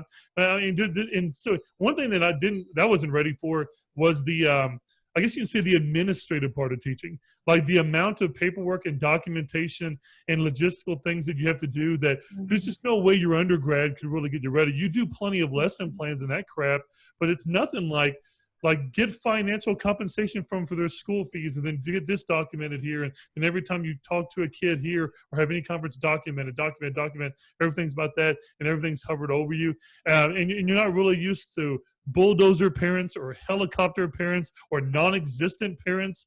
And just some of the things like personally that you see with the kids. And Becca, like the burnout thing is, wow. And that's one of the questions I had on the list. And we can go ahead and address that as Adam's going through his story too, is just how you guys have been able to prevent from doing that burnout. I have probably gone through 3 different moments in my 12-year career where I thought I was going to burn out. I could feel it. Like I was just becoming exhausted and was not balancing out very well. And sometimes, like I said, and this is not to scare you guys going into year 3, but sometimes I still battle with it. I'm going into year 12, and I sometimes feel like I still haven't got it completely figured out, because it seems like every year I find I run into new, I shouldn't say problems, because problems always sounds like a negative, maybe a new challenge. I run into new challenges that test my ability as a teacher, that makes me grow. But some things that you see can weigh on you.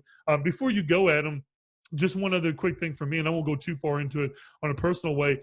Something that I really dread all 4 of you going through, but I feel like sooner or later it's going to happen. And that is when you lose a student. And I don't know if either 4 of you have lost one yet. I have lost 6 in 12 years. And this last year, not the one that we were just in, but the one before that, took the most out of me than any year I've ever been a teacher. And that was my 10th year. And that was, as many of you know, living close by, that we had a very well-off, very popular student commit suicide by shooting himself. And on the surface, you would assume that he had everything figured out. And this student was in my room, and he was with me every day, and we would talk about very deep things and meaningful things. And to lose them, and then that spring to lose a former student in a car wreck, and then another student in June, 3 weeks after graduation, he gets killed in a car wreck, just 3 weeks after he got out of high school. And then in the fall, one of the girls from that same class, she hung herself and committed suicide too. And it was just like one thing after another thing after another thing. And then my older brother had a stroke. My mom got breast cancer. I had 2 animals that died on me, and then I got a divorce. And that was all just last year. And I thought, man, I just don't know if I can be the teacher that I know I want to be as all of this stuff outside of school is happening. And it really makes you like scared when you have to stand over a casket and look at a student that you had just talked to, or to see their family, to hug them. And again, you hear wonderful stories about them and how you influenced them. But man, it's devastating. And every time something like that happens, it's even hard for me to even talk about it right now. It just takes a huge chunk out of who you are. And and I can't imagine, like on Litha and Becca, kids that are the age that you teach, I can't even imagine when something happens to one of them, they get sick or an accident happens. But for me and Thomas and Adam, you teach a senior that has his or her whole life ahead of them. The only thing of the world they know is right here. You guys remember what it was like to be in high school? You think what you have is the whole world, but they don't realize that it's so much broader, so many more opportunities. And what's sad is when there's an accident or when there's a suicide, it's like they weren't given that opportunity. They were not allowed to go out there like the rest of us and fall in love and fall out of love and explore and travel and get to be more wise. And it's very hard to deal with sometimes. And I don't know about you guys, this is another thing I'm really bad about, is I was given the advice when I first started teaching is not to get too attached to your students. And after doing this for 12 years, I don't know how you do this job correctly without getting attached to your students. And when things happen, it's just going to be heartbreaking. And I've tried, as Litha knows, I've tried to be more stoic about it. So a school of philosophy I'm really into, which is more about not accepting emotion, but it's like allowing yourself to feel sad, to feel emotion, but try to look at it in the most proactive way as you can and start working on going forward and build off of that suffering or for that loss as best as you can. And I think it's really made me grateful for my relationships with my students. I don't know about you guys, but when we start school like for real again, when we're all actually in a room, a classroom, I'm going to be even more grateful for being physically there. Because for a discussion and debate-based teacher like myself, I need that. I like that experience of sitting in a circle with real human beings in their ugly faces and talking to them back and forth, not just over a Google Hangout or a Zoom. This is better than nothing, but you can ask any student of mine that's ever done that activity. Nothing compares to actually being there. And you know how it is when you hang out with a friend. Like when you're in this quarantine stuff, like Thomas brought up, a lot of our students just, they don't really know how to deal with this isolation, and they don't realize how much they really relied on that psychology of doing that. So it's just one of those things where I think that the connection of hanging out with each other, spending time together, it really is important.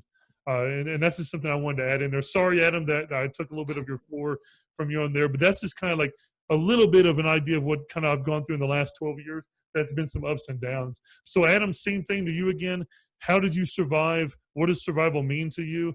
And just anything that you want to add, how you've been able to balance your relationship, your marriage, all that. Yeah, sure. I'll do my best to keep it short and sweet, but definitely detailed. One thing I am super thankful, even though I know it's probably coming, as I haven't had a student pass away yet. I've had students get arrested. I've had big accidents, where I would say it's close to life threatening, but not necessarily where someone passed away. But odds are that's definitely going to happen, and that's going to be a really tough day. And then just going back to my first year, Robbie, is there a fire in your backyard right now? No, my bad. That was my first year of teaching. My bad. No, my first year was something interesting. And it was no fire. It actually was better than what I had expected. But it wasn't no walk on the beach. I really liked what Becca said, talking about the people that you work with are integral in that, because my social studies department at the school I teach at were just fantastic. I have heard stories of other schools, and even stories in the school that I teach at, of different departments in high school not getting along too well, and just, I don't know if it's a power struggle or just whatever it might be, who knows. But I was so lucky to find myself in my first couple of years of teaching with the same group of people who were just genuine good people. And they have helped me so much along the way. And it's funny, I don't know, our relationship, because we're different ages and different genders, and different beliefs, and just a lot of unique characteristics. But at the end of the day, like we all love teaching, we love kids, we love each other, and we make it work. And it's been the number one thing that's helped the most. Even with that though, I definitely dropped the ball here and there, struggled here and there. My whole first year of teaching, I was trying to sometimes build the plane as I flew it. And I think everybody has kind of had that experience. I remember the very first week, I think a couple of days before, actually, there were some scheduling conflicts, trying to figure out, okay, well, what classes was I going to teach? And, how many SPED classes are that? How many ESL classes are that? And then it hit me all of a sudden that I'm teaching at a very diverse school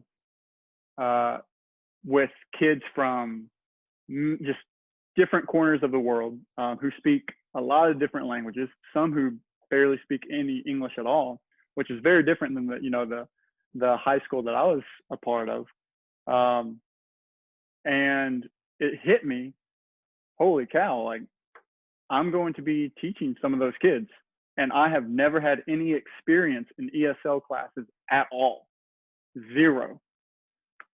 And so I remember it was a 6-period class. ESL kids come in very first day. I have no clue how many of them actually speak English, to what degree do they speak, and honestly, all their experiences, their past, because a lot of the kids that do go to our school move here because some of them are refugees, and so whether that's from Africa or from Asia or from anywhere else in the world, and so it's just like a lot of things swirling in my head. And the craziest thing about it was that was my favorite class the entire year. Those kids, I mean, we struggled here and there. It was tough. We had kids in there who spoke English, perfect. We had kids in there that maybe knew a couple cuss words, and that was it. And I was really glad to have that experience, and it definitely, I don't know, it molded me. I was really thankful also for some of the teachers that I had in there. The ESL aide who I had was wonderful.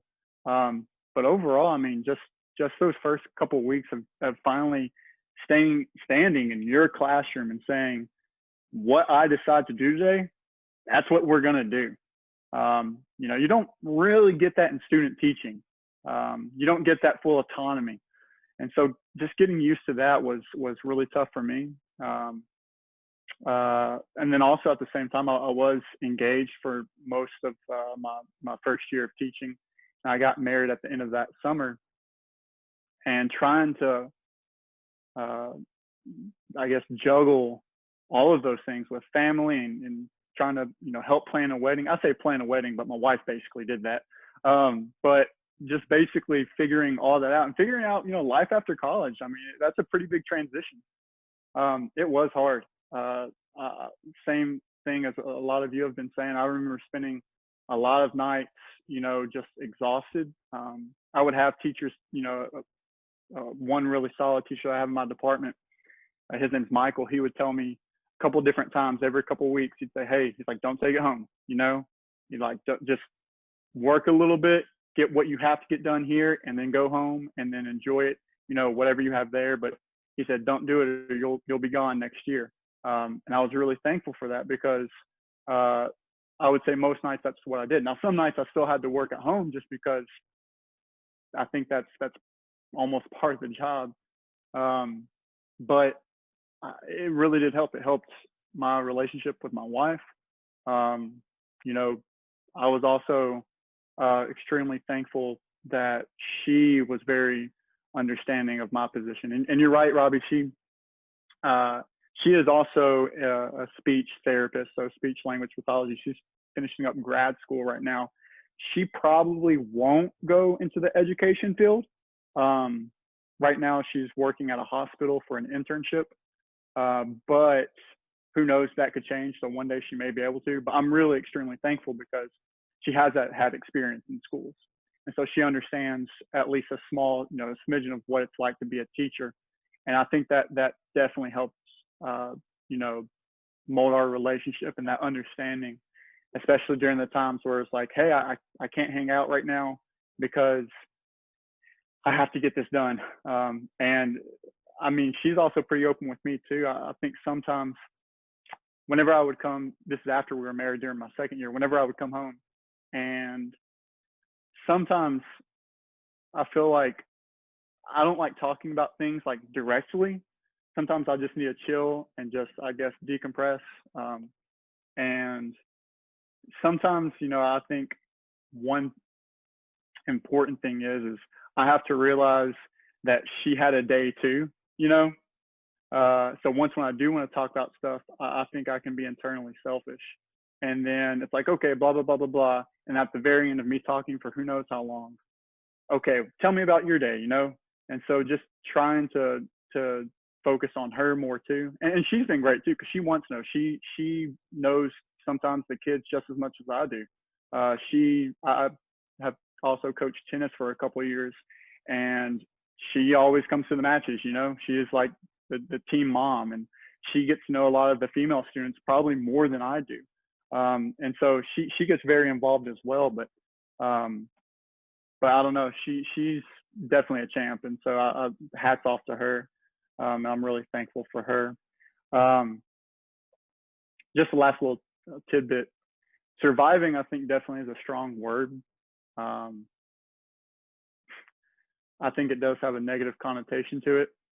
But also, I mean, I do agree with the idea of if you don't go into your first year of teaching, you know, at least somewhat prepared in the mindset. If you think it's going to be a cakewalk, then man, like you're going to be in for a rude awakening, you know? And I know we probably would all agree with that, and I don't want to focus on that too much, but I also believe a lot of times you can look at people who are in education and you can just know, like you understand, like, do they have compassion for kids? Are they a naturally hard worker? And it won't take long for teachers to quickly understand, okay, they have the potential to make it, and like they're going to be fine. And so it's like the more you work on that, then you'll be good to go for the future, I guess. Yeah, that's all I got. Well, that's great. And again, like I said, I like how you were able to tie the relationship part in. And after kind of looking through what each of you had said about what needs to be done, I do think there is a delicate balance there. I felt like in that first year as a teacher, I know, Adam, you mentioned autonomy. I think there's a struggle, sort of a metaphorical tug of war between feeling what you're responsible for and trying to gain autonomy, but also there's a part of you that needs to learn how to sacrifice. Because like you said, I was really bad about that and throughout my career, about knowing what things I need to sacrifice and what things I don't. What things do I need to address right now and what things could wait? Because I felt, I don't know if it's like an unrealistic expectation, but if it was the role model aspect of being a teacher or just the fear of not being able to be hired back until after your fifth year, which you guys are still living that underlying fear to an extent anyway. But that always just kind of made me, as Walter, that always made me really paranoid in the back. Hold on. Yeah, I just yelled at Walter. Anyway, so he is just barking it up right now, probably at those cats. But what we'll say is like I think there is a delicate balance. To go into our last segment, I'm just trying to think of what ways we could wrap this up. I do want to reference something that I think Thomas mentioned earlier, is that if we were going to give like one more last piece of advice for future teachers or new teachers on there, Thomas, I love the rigor, relevance, and relationships thing. I love that thing. I think that when you said that, I wrote that down. That's why you see me writing certain things down. I do think that we should add a word to it. Maybe you guys think that other words could be added to it. But what would you think if the word perseverance was added? Because I do think all of you, from what you shared to me, there needs to be some level of perseverance or some, I don't know, like some level of that within yourself that you have to reach. We've all hit some obstacles, but we were able to continue to keep going. None of us have burned completely out yet. So I think that there's something on there. Tom, I mean, all of you you didn't have cakewalks through your life growing up.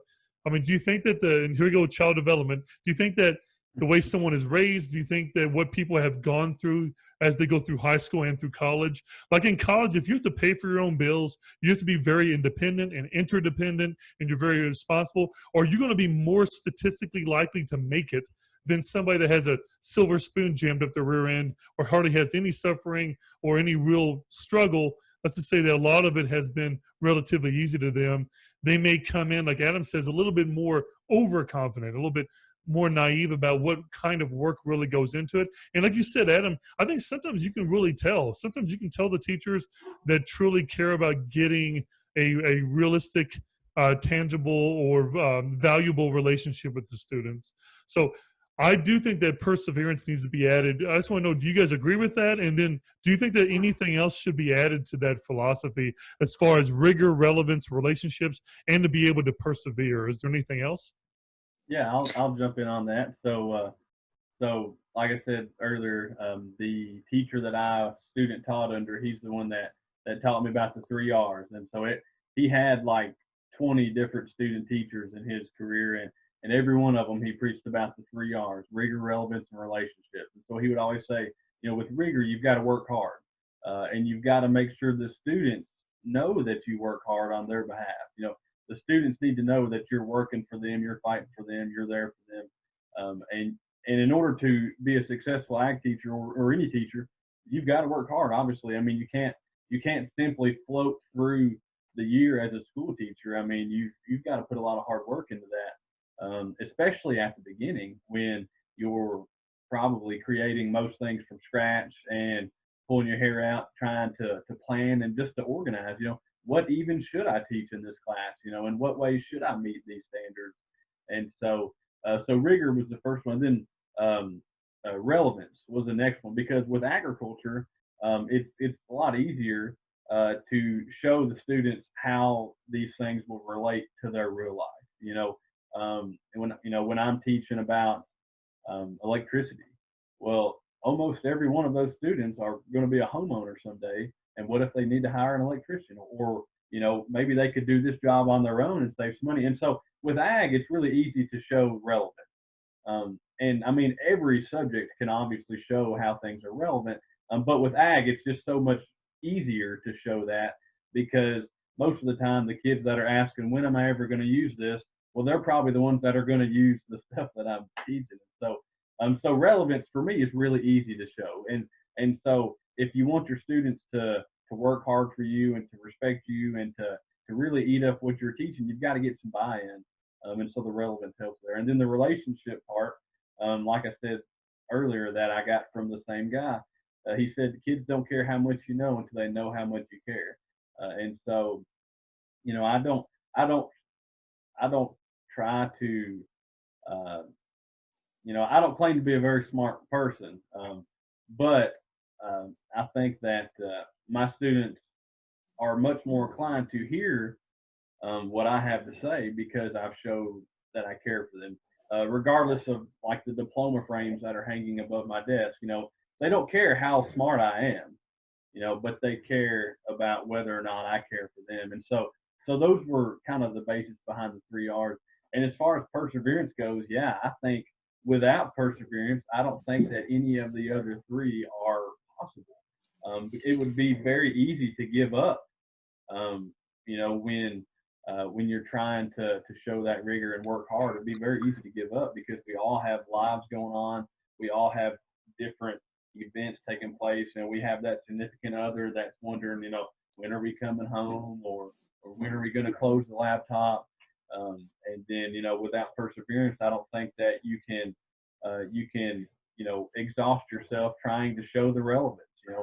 Without perseverance, you might not care enough to come back and say, oh, well, here is why this is important. Here's why, instead of just saying, oh, well, we're learning it because I said, or because that's what's in the book, or because blah, blah. And then especially without perseverance, I don't think that you can pursue the relationship. We all know probably, we probably, if we don't work with somebody, then we've heard of somebody, or maybe we saw a teacher in a movie that was totally there for the paycheck. What little paycheck they may have gotten, they were totally there for that instead of for the right reason. Nobody gets into education for the money, although that helps us stay there. But I mean, nobody gets into education for the money, obviously. But the kids, that's why we're there. And so without the perseverance, I think that we would be pursuing. Thomas, I always say that, well, to an extent, we all got in for the money. I mean, we did go to college and didn't want to have an ability to pay that back, or at least the ability to have a house someday. So I always crack up when it's like, we didn't get in for the money. Well, we still want to get paid. We still have to make a living. We couldn't do it for free. So. Yeah, as much as I enjoy, we can't do it for free. Something else, just a couple other things I want to highlight to all of you guys that you guys had said tonight that I don't want our listeners that want to be teachers to overlook. Something that I was terrified of is that I specialize in American history, specifically both World Wars and Civil War. I get to the school I teach at now 12 years ago, and I'm told to teach world history. And then I'm told to teach like AP, European history. And I'm like, what? I think so. Over the time, it's like I have certain, my dog again, I have certain areas that I really focus on. But it's like you said, Thomas, like one of those fears of the new teachers, when you come in, you feel like you have to master all of the content all at once, but you have to remind yourself that you learn. And I always tell new teachers, and hopefully if you guys haven't yet, because you probably haven't because you're still early, but if you haven't had your own student teacher yet, I can't wait till each of you have your own student teacher that you're mentoring. I've had 3 in the 12 years I've done. And there's something really cool about that. And I always just say, treat every year to make like a project or some kind of thing you're doing. And then as every year goes, whatever activities you're doing or whatever projects, it builds on each other. And you're going to have quite the repertoire or cornucopia of stuff to do by the time you've been in it for several years. I do think, Thomas, with that being said, there's a level of patience that you need to have when you first start teaching. And understanding too that your students don't know what hell you went through in college and what late nights you spent through, or why, like you said, Thomas, those degrees that are hanging above your desk, they don't know anything about that. They know that you're the person in front of them, you're trying to teach them, and you just have to do the best you can with what you have. And I do think this, and this is where you guys can hop in and correct me if you think I'm wrong on this. I'm not saying that there aren't situations where somebody does need to quit. I do think that there probably are situations that take place that it's probably justified for someone to leave the profession. And I think one of those would be, and I hate to say this because it sounds so generic, but when your heart's not in it. Like I've had several friends do that before. Like you can put up with the extra work, you can put up with sacrificing things in your life, but if deep down you don't care about the profession or the kids or things, and I'm not saying you're a bad person either. I'm just saying you don't have it in your heart to struggle that bad as you're probably going to have to struggle, then that's probably telling you something. And that may be a time. And Thomas, you're shaking your head, but I don't know if you guys kind of agree with that or not, as far as like that being a justified time to get out. I agree with you. It's definitely, if your heart's not in it, and I mean, if you come to work and you're just dreading that day and the next day and the next day and the next month, and I mean, everyone has hard times, of course, when teaching, but if you start off like that, then you're not going to make it good for you. You're not going to make it good for the students either. Like, even in early childhood or child development or whatever, you learn that your energy comes into the room whenever you walk in. So if you walk in with a bad attitude, every single one of those kids are going to know it. Or if you walk in and have a sad day, all of those kids are going to know it. They just know. I remember my first year teaching, I didn't say it last time because I wasn't thinking about it, but I was in this relationship with this guy and it was going downhill, and I walked in just feeling sad, but I wasn't showing it. But the kids knew, and like they came up to me. I had kids come up to me and say, "Miss Litha, are you okay? Would you like a hug?" Because that's what we do. We talked at least in my classroom, we talk things out. Like we don't if you take a toy away from someone, you say, "Hey, did you know that they're sad, or did you know that they're upset?" And they're like, "No." And because they're so egocentric that you have to open up their mind, or at least get them to the point where they're starting to notice that what their actions that they make change the other person. So when you come in and you have a bad day, the kids are going to know it because they're already learning it in your classroom. And if you show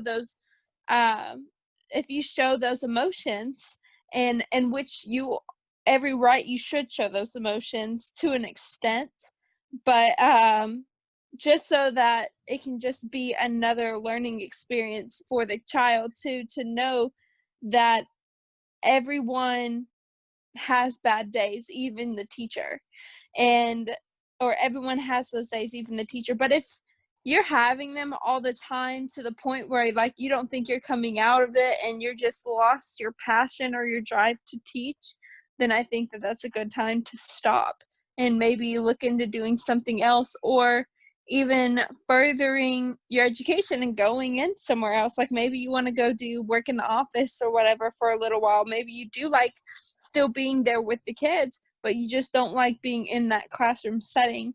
And even if it means just getting out for a little bit or stepping back for a little bit and maybe refinding yourself and then applying it into an actual classroom is the best. Because I do believe that relationship is a big factor, relationship with the students, their parents, everybody.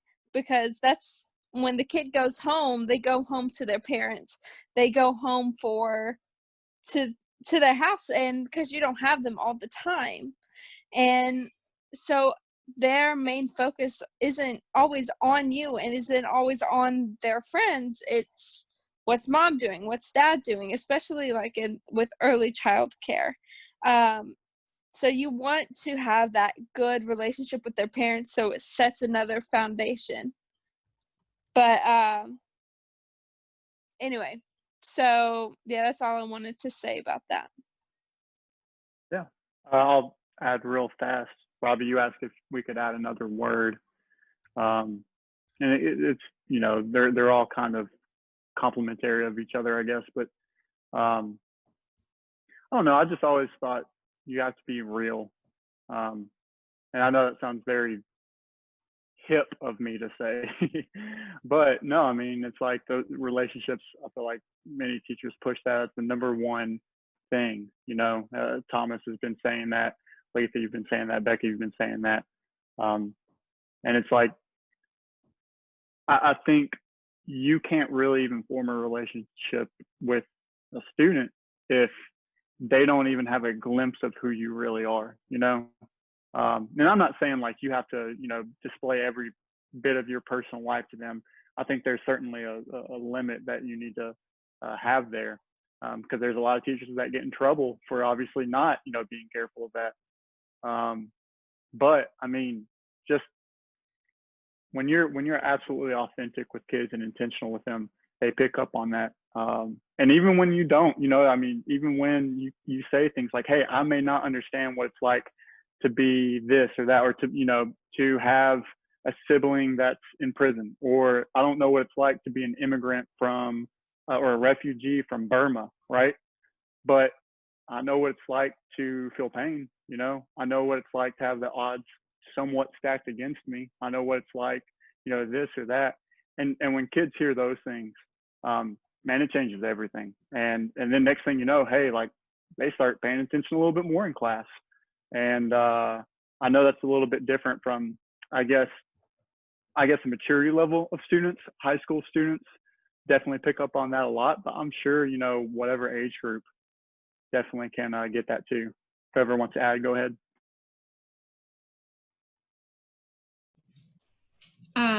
This might sound like totally cliche and, saying this, but I definitely think one of the most important things you have to have as well is love.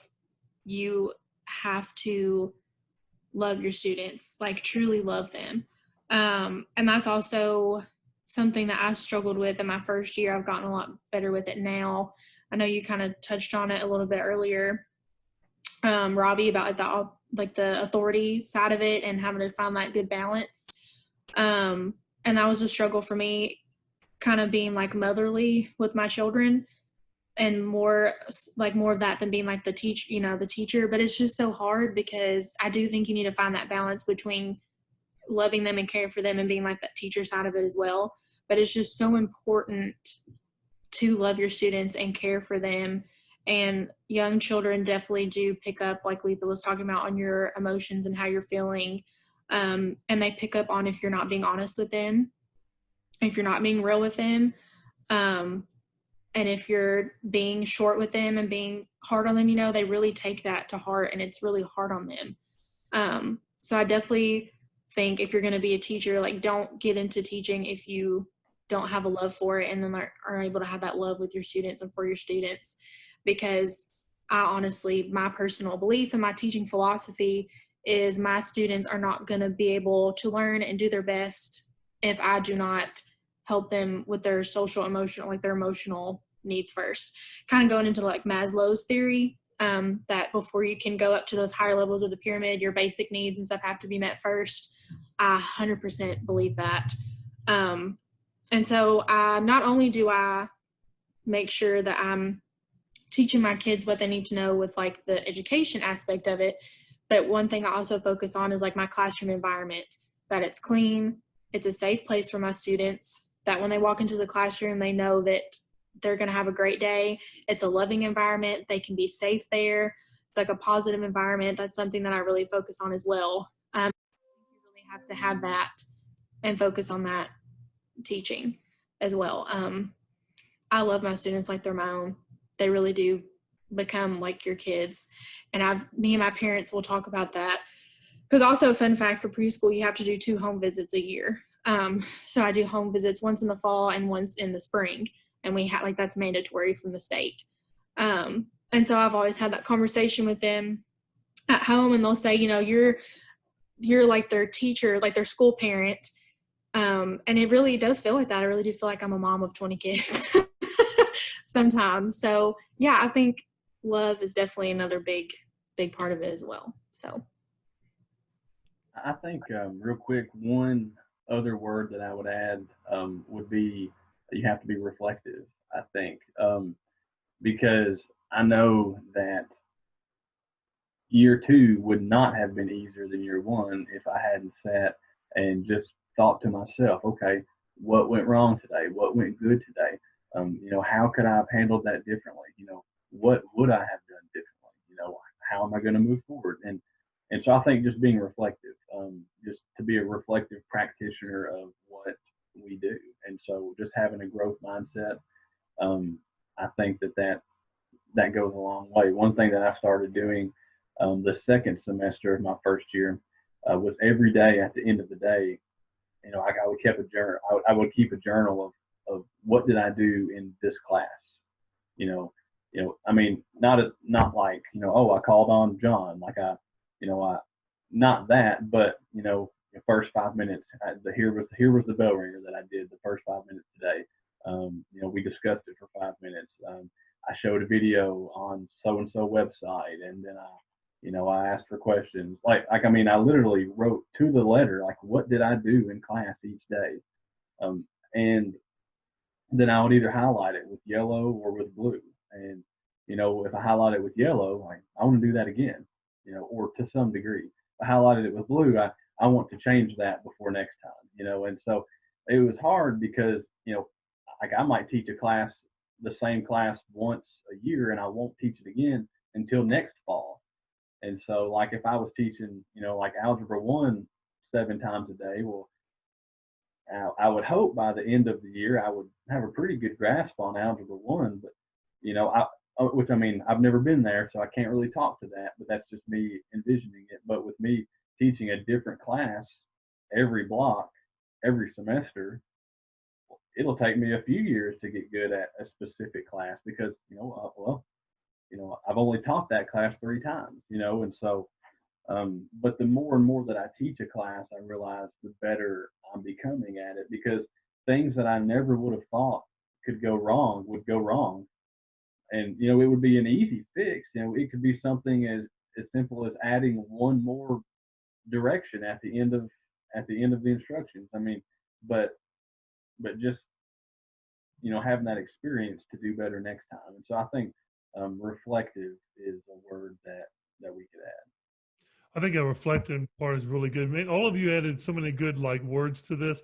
I really think that anybody that's thinking about teaching or about to start teaching soon, I think that they could listen to this and get a really good foundational outlook on kind of, I guess, what to expect on kind of some of the struggles. But at least from you all that had made it through recently too, what they could try to do, what they could remind themselves. And I'm not going to lie to you, some of these, as you guys may agree, or daily reminders. Some of these things are daily, weekly, or monthly reminders that when you might have a few really good days and have a bad day, and you got to remind yourself that there's going to still be bad days every once in a while. You just got to keep trying to look at it as proactively and constructively as you can. So thank you all for helping me develop that. Now we're moving on to our last segment. It's going to be really short, but it's also a little bit more prescient because you have no idea what the hell I'm going to ask you. So I'm going to call this more of a mosh pit style philosophy. So what I'm going to do is I'm going to throw 3 questions out there. So only one of you need to dive in and handle it. So it's probably going to frustrate you because, like, if you want to jump in and counter argument somebody, so what you can't do is say the same answer or that you agree with the other person. So if you're going to jump in, it has to be something original, something that's different than what's being said. Does anybody want to be the gutsy one though and take the first of the 3? Ooh, I'll do it. I love Adam? this stuff. Sorry, man. Okay, so in this book that has over 1,000 questions in it that I use for my class, sometimes, especially during study hall intervention time. This is a good 10, 15-minute little thing to get the kids talking with each other. Adam, I'm going to give a pretty good one to you here. This is one I've used often. And so the question is being beautiful an advantage or disadvantage? Huh. I've heard this before. Echo that. Is being beautiful an advantage or disadvantage? I don't want to cop out and say it's both. I'm going to pick one or the other. I think it is a disadvantage. And you could argue, I hate these. You could argue both sides until you're dead. Well, Adam, yeah, you can argue both sides as long as you justifiably explain both. But I do like how you're leaning towards it's a disadvantage. Yeah. I've heard both parts of this before, like real experience, but simply because I think sometimes in the society we live in, people make snap judgments off of the quickest thing, and typically the quickest thing that they get to internalize is like your outward appearance. And beauty could also mean inward appearance, but I think most often, like we typically, put that on how we look. And I just think that a lot of times when people are truly, just content with who they are, they could care less about what's outside, and yet people are still always going to somehow, use that. I'm not use it, but I guess they're going to always. Oh, can you hear me? Yeah. Okay, sorry. I felt like maybe something just popped. I don't know what that was. Yeah, no. But anyways, I don't know. I think a lot of times, whether it's guys or girls, I know that. That man. Now I'm already talking myself in a circle. I don't know. Does anybody else want to jump in? Well, Adam, I got an idea because Becca said this was a great question, which tells me that Becca has a very passionate answer about this topic. I got to throw her on the hot seat here. What do you think, Becca? I would say that it's an advantage, which I hate that. I don't like that it's an advantage, but I definitely feel like in the way society is now that it is an advantage because we are very much a physical appearance society. And I'm just like, who came up with the definition of what beautiful is? How do we know what beautiful is? I think everyone should dress the way you want. If you want to wear makeup and it makes you feel beautiful, do it. If you don't want to wear makeup, do it. I think you're beautiful however you want to dress, look, whatever. And I hate that what you said in our chat box in here, that is because of social media. I 100% believe that's why our society is like that now, because everyone feels like they have to look a certain way. Like they see people on social media and they're like, oh, I want their life. I wish I looked like them. And I wish it wasn't like that. So I do think it's an advantage, but I wish that it wasn't, and that we were more of a society where we didn't care about what people looked like and we cared about who they were on the inside, which just sounds cliche, but seriously, and you can't judge based off looks. You see someone and you think that they're going to have a certain personality or live a certain life or be a certain way because of how they look. And then you get to know them and they completely throw you for a loop. So I just enjoy getting to know people. Like I love conversation, love meeting new people, love talking. I've never met a stranger. That's like I'm like introverted and extroverted, but I can definitely be very extroverted with things like that. But yeah, like I do think it's an advantage, but I wish it wasn't. Beauty is so subjective anyway. For example, like my ukulele is beautiful. This guitar, pianos are beautiful. Art is beautiful. Books can be beautiful. And it's like every single person is beautiful, like in their own unique way, whether you agree or disagree with something that they chose. They might be not as beautiful in some things that they think about, like to you, but to someone else it can be completely different. They can think that they are the smartest, most beautiful person that they've ever heard or anything. So beautiful is very subjective. In this case, we're looking at, Becca, you sound more so of like appearance wise for beauty, and that is 100% true. We do as a society look at beauty as something to be as an advantage. I do believe so, in like face Especially to face, first or impressions. Like we're yeah. real bad about first impressions, just judging the book by its cover. Right? Exactly. And but also you can also look at beauty as something um uh, crap. Well, Lisa, you mind if I Interest. add something? Okay, there you go. Yeah.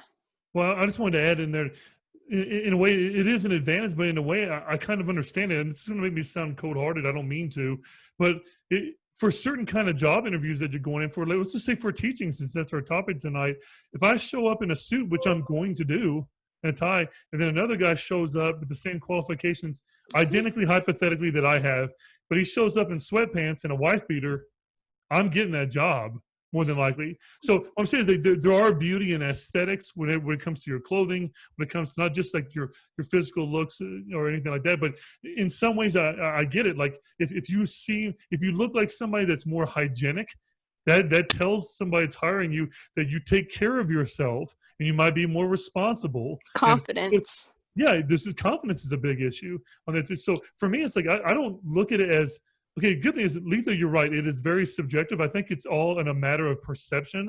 I mean, I would think you perceive beauty. I don't think that beauty is necessarily objective. So what I bring this up is that I do think that it can work in both ways. I know Adam didn't want to argue in circles, but that's what's so tricky about this question and a lot of these questions is that it forces you to have to look at both angles or all of the sides of the actual topic. Did you want to add anything else to your answer, Litha? Because I know you're kind of trying to think, but Thomas, did you want to add anything to this one? You're the only one that hasn't gone on beauty, so I just wanted to check before I go to our second three. One thing that I'll say, and I'll side with Adam on this, one thing that I'll say is I would say it's a disadvantage for this reason. If you've got it, you won't learn to appreciate it.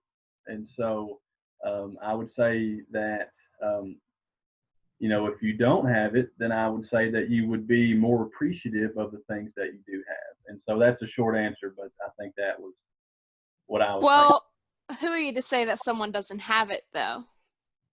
Agreed. I agree. So that's my only point on it. I didn't mean to come off all snappy either. I came out way too strong. I like it. Yeah, the debate version of me is over here like, yes. You were waiting for me to say that. Yeah. Well, I was. So how about this? That's another thing is that I don't even know if it metaphysically could be a possession. Is beauty something that could be possessed, since it is a matter of perception? And we also know that if we are talking about physical beauty as far as like looks, then we also know that also decays over time. That starts to be challenging. And then I do think that as you become older, and I guess that more materialistic beauty thing that we see in pop culture starts to fade, that's when I think that the inner beauty that Becca was talking about earlier and that you brought up too, Litha, becomes more magnified. I think people see how you really are and how kind you are and how compassionate you can be, how empathetic you can be as those things start to go away, because you can't just be relying on your looks. But I mean, it's a tricky topic. I think that you guys handled it fantastic. Let's go to question number 2 of 3. This question, believe it or not, it's caused me the fiercest and the most aggressive arguments in high school in all my 12 years of teaching. And believe it or not, it is not religion, it is not race, it is not language, it is not anything like this, not politics either. But for some reason, this question pisses people off. And I don't know why, but the side that I take, it just drives people crazy. So I can't wait to test on you. So without knowing it, who is going to take it other than Adam? Because he already went first. Who's going to do I'll first? take it. All right, Thomas. The question's very short, very simple. And to me, the answer is simple. Is bad art still art? Yeah. That was a simple answer, right? No, I think, is bad art still art? I would say it is. But I'll take Litha's approach. And who are you to decide that it's bad? Thank you. Oh my gosh, I was just about to say that. I was like, who are you to decide? Sorry, keep going. Yeah. So first, I think we would need to know, why is it bad? How is it bad? Is it actually bad? But the fact is, it would still be art. For example, you could say, well, I just kind of lost my train of thought. But what if I took a baseball, and I completely, I hit 12 home runs with it, and I ran over it with a truck, and I ripped it apart. Well, it's still a baseball. It's a very bad baseball. It's no longer going to be effective. It won't have the same aerodynamics. It won't have the same visual appeal. It probably looks like the one in the Sandlot that the dog chewed on, but it's still a baseball. And so that's kind of my take on it. Is bad art still art? Well, of course it is. It may not be the quality that you had hoped for it to be, or maybe not be the quality that it once was, but it's still art. So that's my take on it. It's still art. The quality doesn't change the material, or doesn't change the principle, so to speak. So is everything art? You got to define art too. Because here we go. Bad art is trash. Let's just go and throw it down. Oh my gosh. Like literal trash, Adam? Yeah, but then again, I guess that can be art. So people call that good art. Make like stuff in their yard out of trash. You've seen people make like windmills out of aluminum cans and all that stuff. Yeah. What about this? Go ahead, Becca. As someone who cannot draw, I am very adamant that my stick people are still art, and that is beautiful. My preschoolers can draw way better than me, so it's still art. It's still, but I agree with everything, y'all. I think we all agree on this one, I guess, because who are we to say what's art and if it's good art or whatever? And this also ties in with the class that I teach, because we do a lot of arts and crafts and like art projects and like creative projects in class, because it's preschool is definitely like a big hands-on teaching and a lot of like learning through play and things like that. So we do lots of hands-on stuff, and a lot of that is art, whether it's drawing a picture, doing collages, making sculptures, whatever. And for preschool, you're not supposed to control how they do it. You teach them and give them an idea of what you're going to be creating, and then you're supposed to let them go and let them create it however they want. And it's not like a craft that you follow steps and stuff. You give them the idea of what you're going to do, and then you let them run with it. And so who's to say that a picture that a kid draws that somebody would look at and be like, that's terrible, or something I would draw that wouldn't be good because I'm not a good drawer. And then you have like this amazing sculpture that another kid makes, and they're like, wow, that's beautiful, it's art. But it's just however you create it and whatever it looks like, it's all art. It doesn't matter what it looks like, how you make it or whatever. And that's like a big thing that I teach in our classroom as well. It doesn't matter. It's all beautiful, and everything they make is amazing. And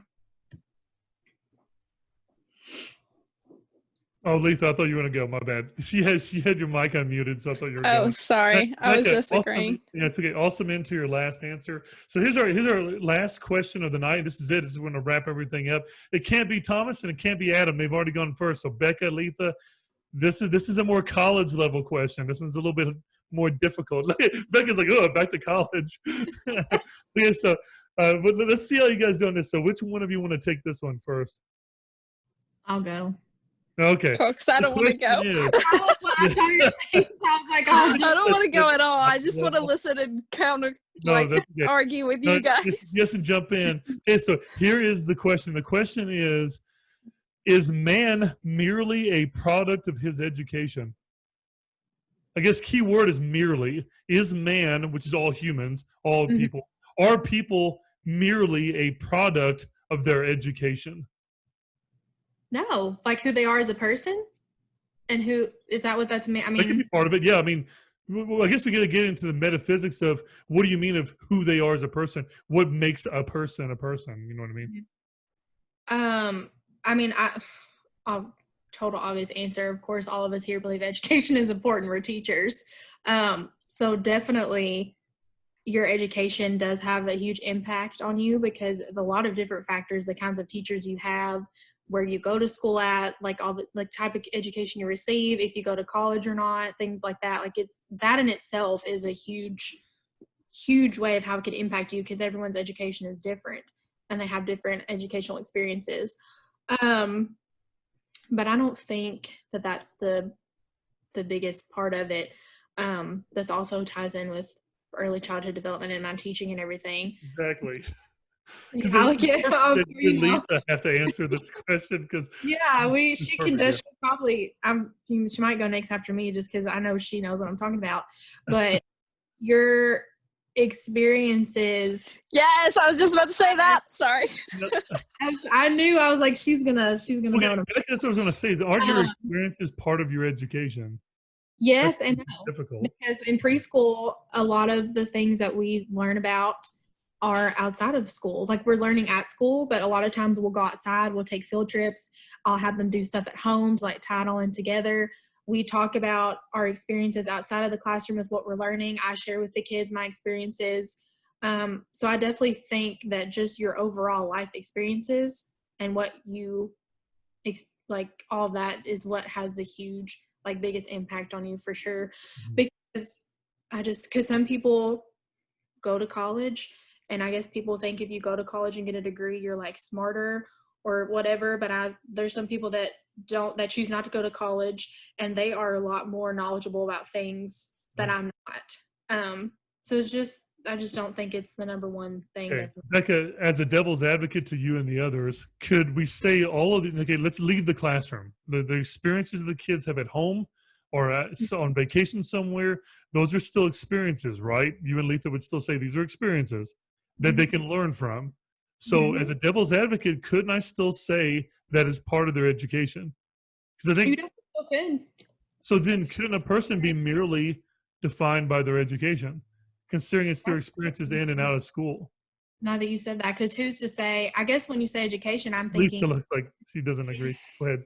In school, thinking in school education, but I mean, just like we teach, it happens outside of the room too.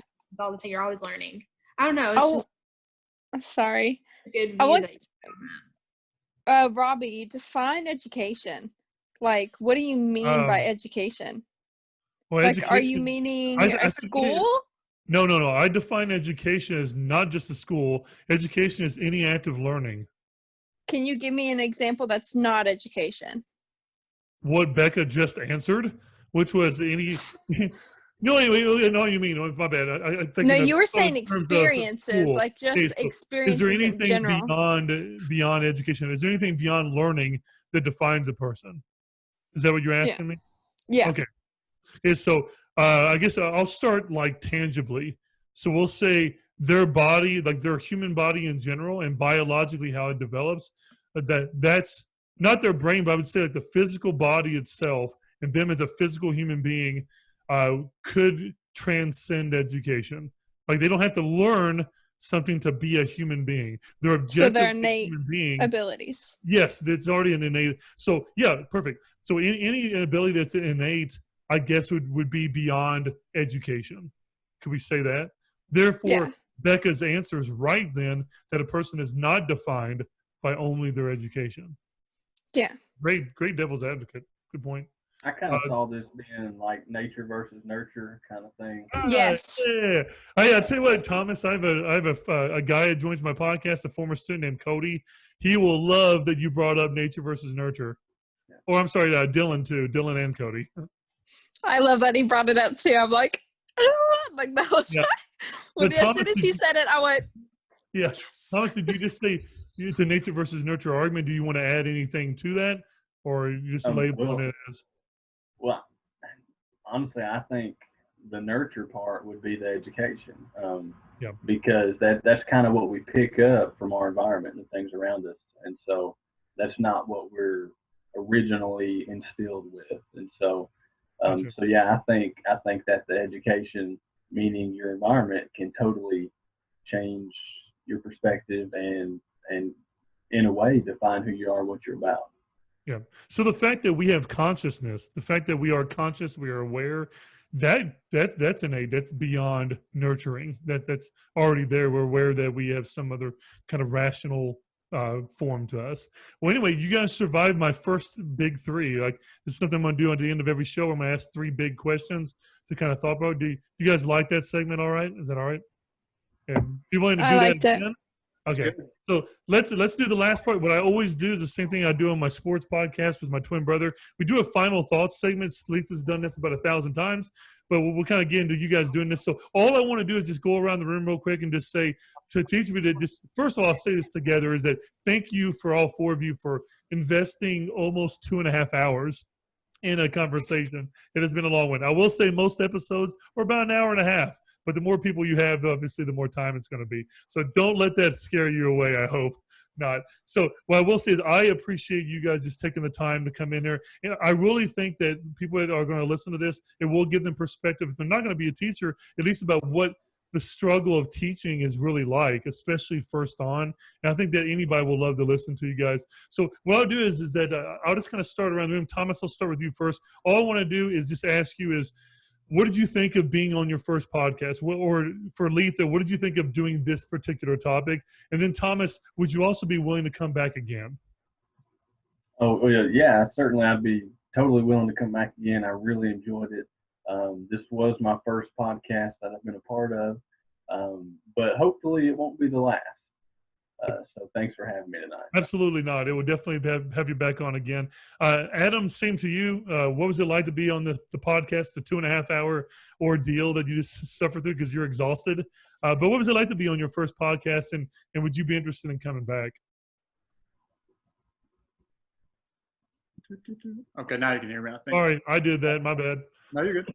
No, I really did enjoy it. I love just, seeing perspectives of other people and just hearing other people's experiences. I mean, I know that sounds kind of not cliche, but I mean, I think generally we as people love to hear what the lives are like as other people, and so and I think that's really important too. And I think that's very important considering, the climate, that our country is in. And so, but yeah, so I really am glad that you invited all of us, and hopefully someone will, take something from this. So appreciate it. Well, you're welcome, Adam. And I think that we can all agree that as we go into this next year, especially as we get back to school like normally again, when we're physically there, I have a feeling that we're going to have a lot of questions to answer from the kids. There's going to be a lot of questions, I think, over disease, over racism, and just overall just how uncertain this year has been. And something that worries me as a high school teacher, hopefully not on Becca and Litha's side, is nihilism, which is a school of philosophy. Basically, if just nothing has meaning anymore. Everything is just cynical. And that worries me as far as that becoming a growth in the mindset of high school students and going into college. Because this is a terrible time to graduate high school. So students that are graduating high school going into workforce, there's hardly any jobs available right now. If anything, people get laid off. If you're getting out of college, it's also a very frustrating time because we are in another recession again. And it's a very rough. And what's more frustrating is most of it's out of our control.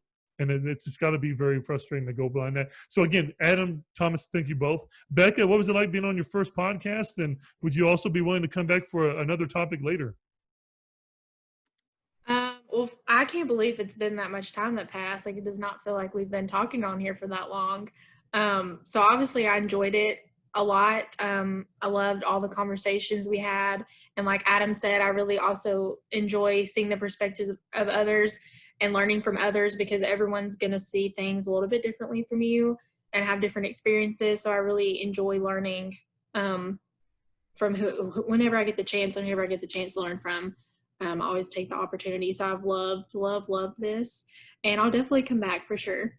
And like I said, I didn't even know it'd been that long. So yeah. I would love to do another 2.5 hours. Well, it's been a lot of fun. So what I always tell my students is if you really get into the discussion, whether it's a 43-minute class or an hour and a half, if you really get into it, the time goes by really fast. And a lot of times end up angry because the bell will ring and they're like, oh, it's been 10 minutes or something like that. And it's just cool to see that. I love how all three of you are mentioning that you like doing this. You like doing the open dialogue, and you get kind of used to it. And it's something that I feel like we all need right now, is to have more moments like this where we can sit with all kinds of diverse people and have these conversations, and we want to be able to do that. Thank you, Becca. Hopefully this met your expectations, maybe even exceeded them to an extent, to know that it's been this long and you're not completely miserable is really good to hear. And I can tell that this is going to be one of those Joe Rogan-ish podcasts where it's going to be 2.5 or 3 hours, where our listeners are probably going to have to listen to this in parts, but that's okay because it's a really important issue.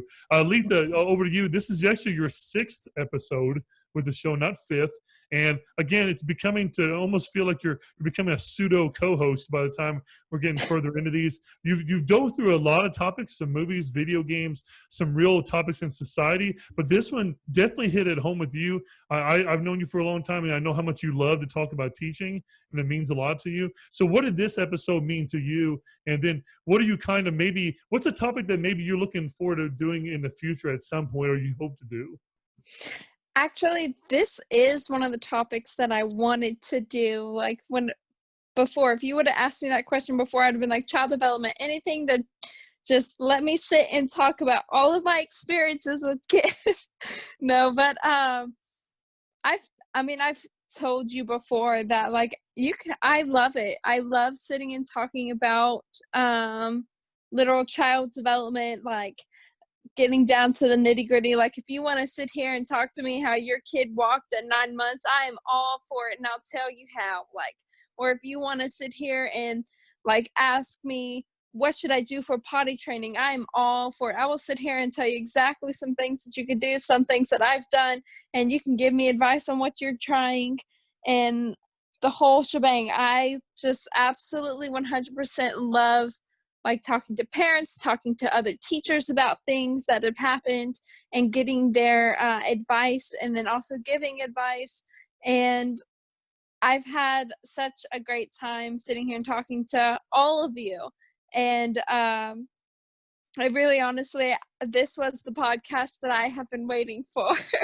And maybe in the future, another one like this would be nice, or a couple years from now, how our views on teaching from now to then would be really cool to do, like 10 years or 5 years from now, just to see if our answers have changed in any way, or if we've changed like our hard times or our best times and how we dealt with it. Like that would be cool to see for me. Yeah, I agree with you. And there's definitely so much more in education that I want to do. I know, Adam, I want to have you back for one about history, like actually teaching history. And I'll get a couple of history teachers, like Brian Tonsoni's been on the podcast, and he's a fellow history teacher from Indiana. It would be great to get us all together. One of my main topics that's coming, it's going to be a series later, is just the philosophy of education in general, because mainly public education. We all in here know how much criticism public education has received, and some of it being very justifiable, criticism over this, and what should be orthodox and what should be changed, and how we need to be really truly preparing people for life after school. And it's just one of those things where I think that those conversations need to be had by us and by people in our community. Thomas has great relationships with what you teach, Thomas. You have a good relationship with also companies and other people that are outside beyond school. That's something that even as teachers, we got to reach out to community members and businesses and get to know what these people are really looking for and those kind of things, and get to the heart of what kids really care about and getting them involved in their communities. I really do think that, and I gave this to you earlier, I'll give this in the description on the YouTube and the podcast, is I put a quote up about Nietzsche towards the beginning of the show. I think that you guys saw where I put that in there. I hope I didn't just send it only to one of you, where Friedrich Nietzsche, a famous German philosopher from the 1800s, said, he who has a why can live and can bear almost any how. And this is what my advice as a teacher is. If you have a really strong reason, this is why I asked you guys first why you wanted to be a teacher. If you have a really strong, grounded, solid reason to be a teacher, then more than likely you will bear almost anyhow, as difficult as it gets. And I think that really wraps up our show nicely. And I just appreciate all 4 of you for joining into the show. As I end the podcast, like I do with all of them, please, for the love of God, keep your eyes or the spaghetti monster, whichever God that you worship, but your eyes and your mind open and be contagious. Have a great night.